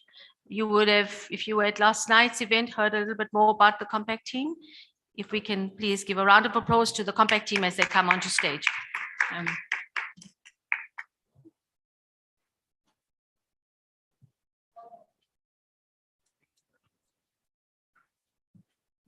Good afternoon, everyone. Thank you. We won't be keeping you too long from your lunch, but just to whet your appetite a bit. As you know, Compact is a program that is in partnership with SALGA, Public Affairs Research Institute, PARI, and Integrity Action. So we give away the second prize today upon a question. But firstly, congratulations to the person who was awarded the first prize. Well done to you.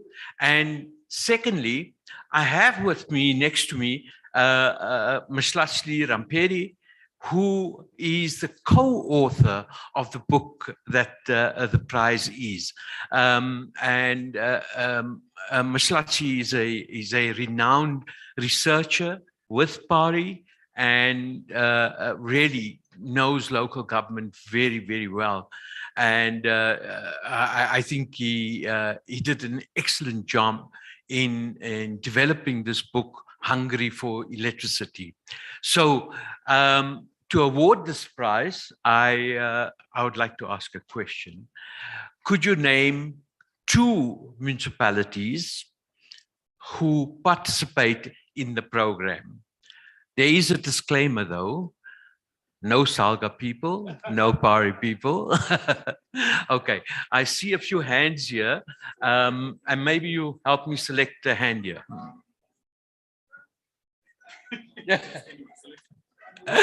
Okay, okay. The person with the white hat. Yeah.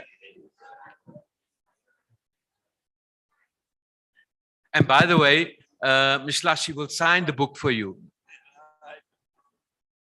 Thank you. It's Machabeng and the other one's Blue Crane. Blue Crane, Yes. correct. Thank you. Well done. You want to sign? Okay. Thank you, my sister.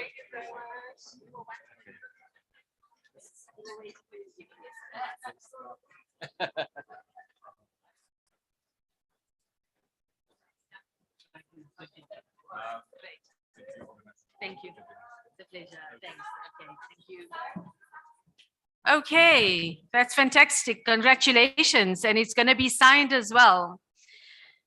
So I'm about to step off and move us towards the closing remarks and vote of thanks. But before I do so, a couple of admin or some logistics. You can find the presentations over the past 2 days and all other information, bios, pictures, etc., on the microsite. So please, if you're leaving here today and you haven't yet access the microsite. As you pass the registration table, please just check with one of the SALGA colleagues and make sure that they've put you on so that you have the benefit of all of that information that's being stored when you go back to the office. If you haven't yet handed in your forms for your CPD points, please, please, please do so. And make sure that before you leave today, that you've handed your forms in at the registration table. Also, if you've left your IDs, please make sure that you've collected your IDs so that you take them back with you. Lunch is in the same venue as it was yesterday. It's as you turned right, it's the glass doors. That's where lunch will be served. For the delegates, for the speakers, there is the Lucretia Holding Room. That's where the speakers will be served for lunch. Before you leave, please don't leave, because we are now moving towards vote of thanks and closing remarks from Councillor Janda, the chairperson of the National Governance and Intergovernmental Relations Working Group. As Councillor comes up, I'd like to ask for the presentation and then bid you farewell from my side and wish you all well in your deliberations. Thank you very much.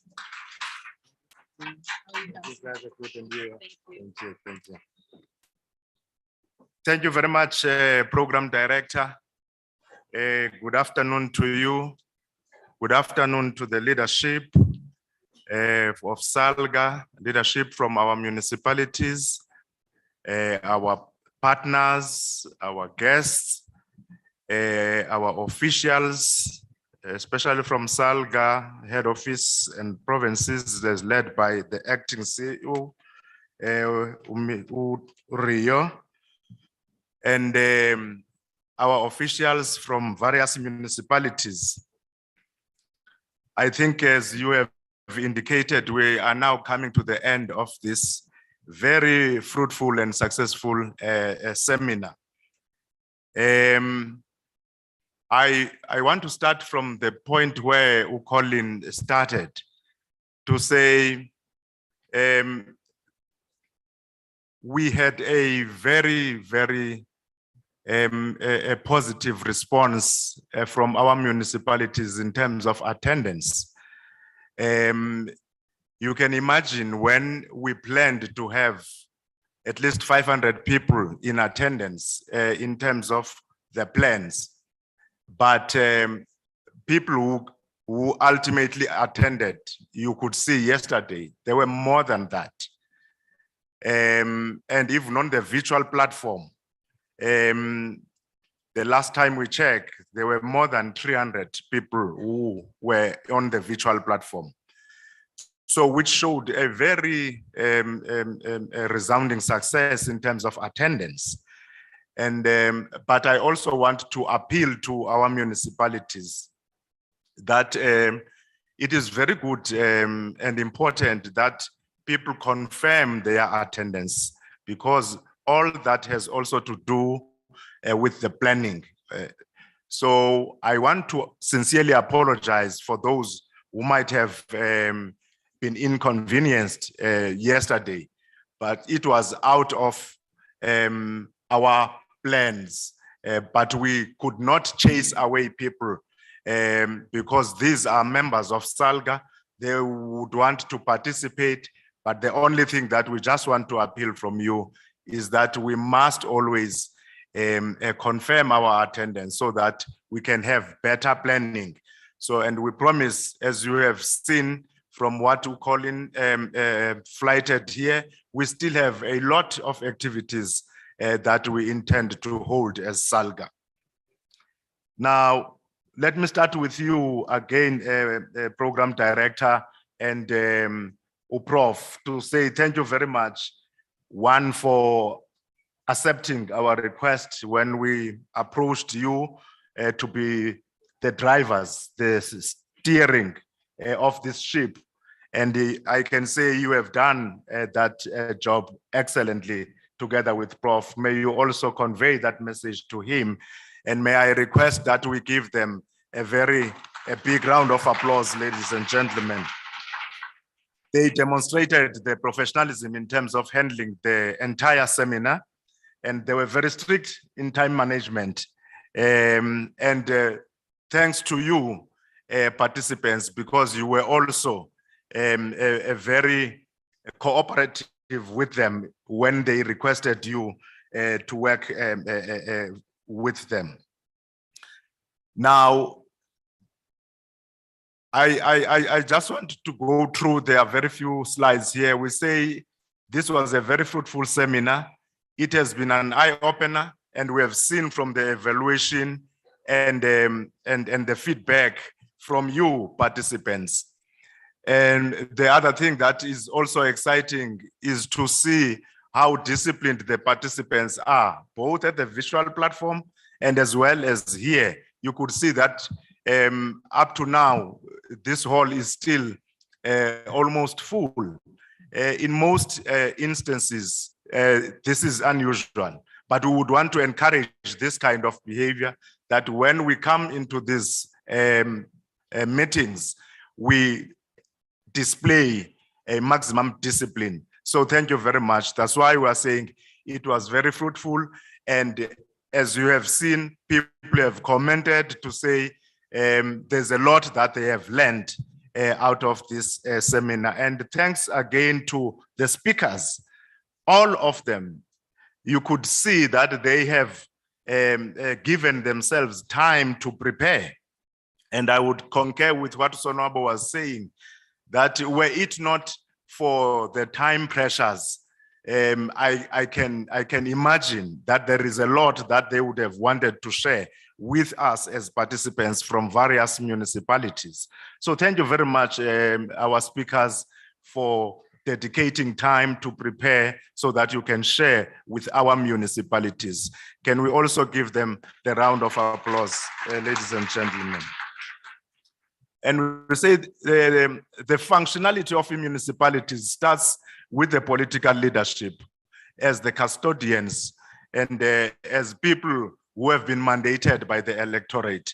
And I think since we started yesterday, that point has been emphasized so eloquently from the keynote address up to today in the last panel, emphasizing the importance of political leadership. We can say all what we are saying here, but if there is no willingness from the political leaders in the municipalities, we are unlikely to see our municipalities becoming functional. So the term of governance was the overarching term in this seminar that was used. Can you move? And the other terms that were used, the issues of oversight, accountability, professionalism, all those have been a thread throughout this seminar up until today. The critical role players and the politicians, they are also the first line of defense.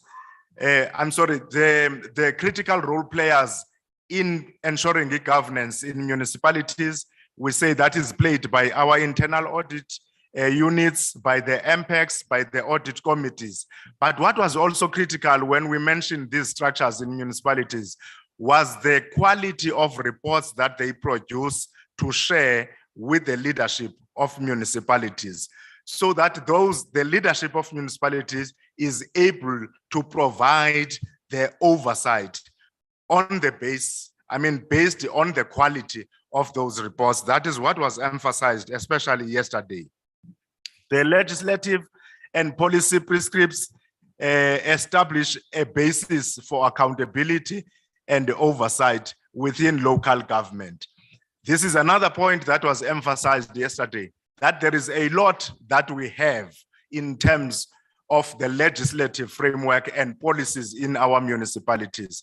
Now, what lacks is the implementation of these frameworks and these policies, and that requires leadership. So when we go home, it means we must go back and make an introspection to ourselves as leaders in those municipalities. SALGA will continue to focus on issues of professionalization, as you have even seen the upcoming events.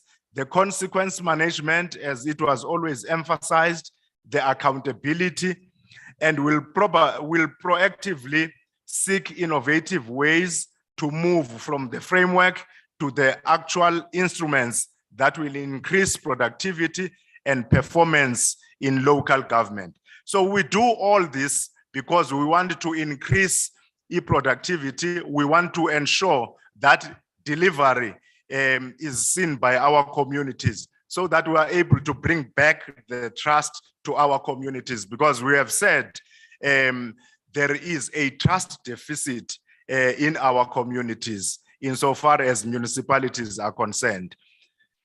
So you can move. Oh, SALGA looks forward for forging stronger relations with sector departments and other key stakeholders, as it was demonstrated here and even in the panels, that the working relations is very important, that we strengthen amongst ourselves, with our sector departments, and as well as with other partners, so that we can have functional municipalities. You can move, Wood.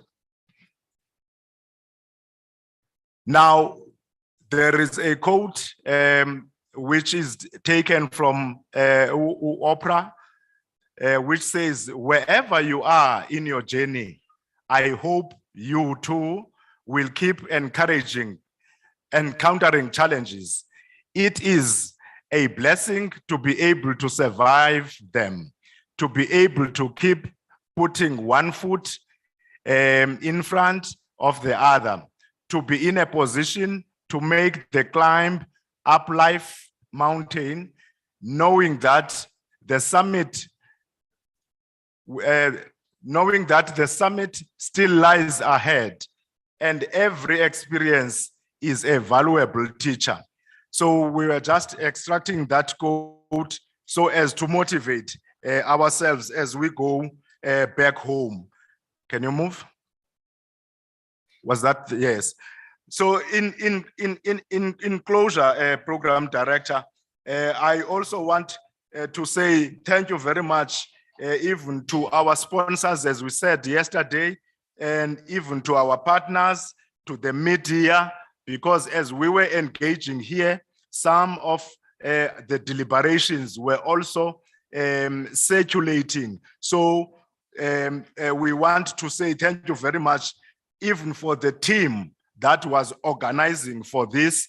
Everybody has said it was organized in a very professional way, and we want to encourage that they continue doing that wonderful job.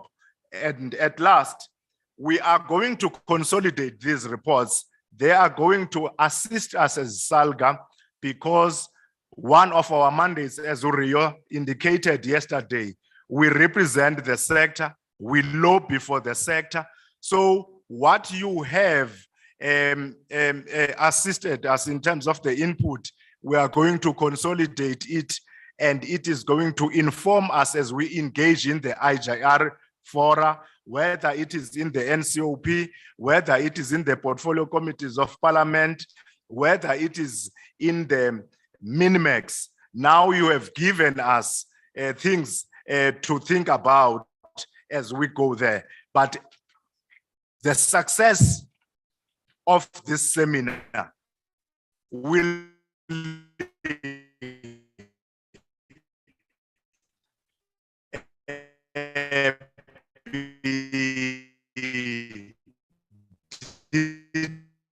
determined by then go back home. We're still going to continue doing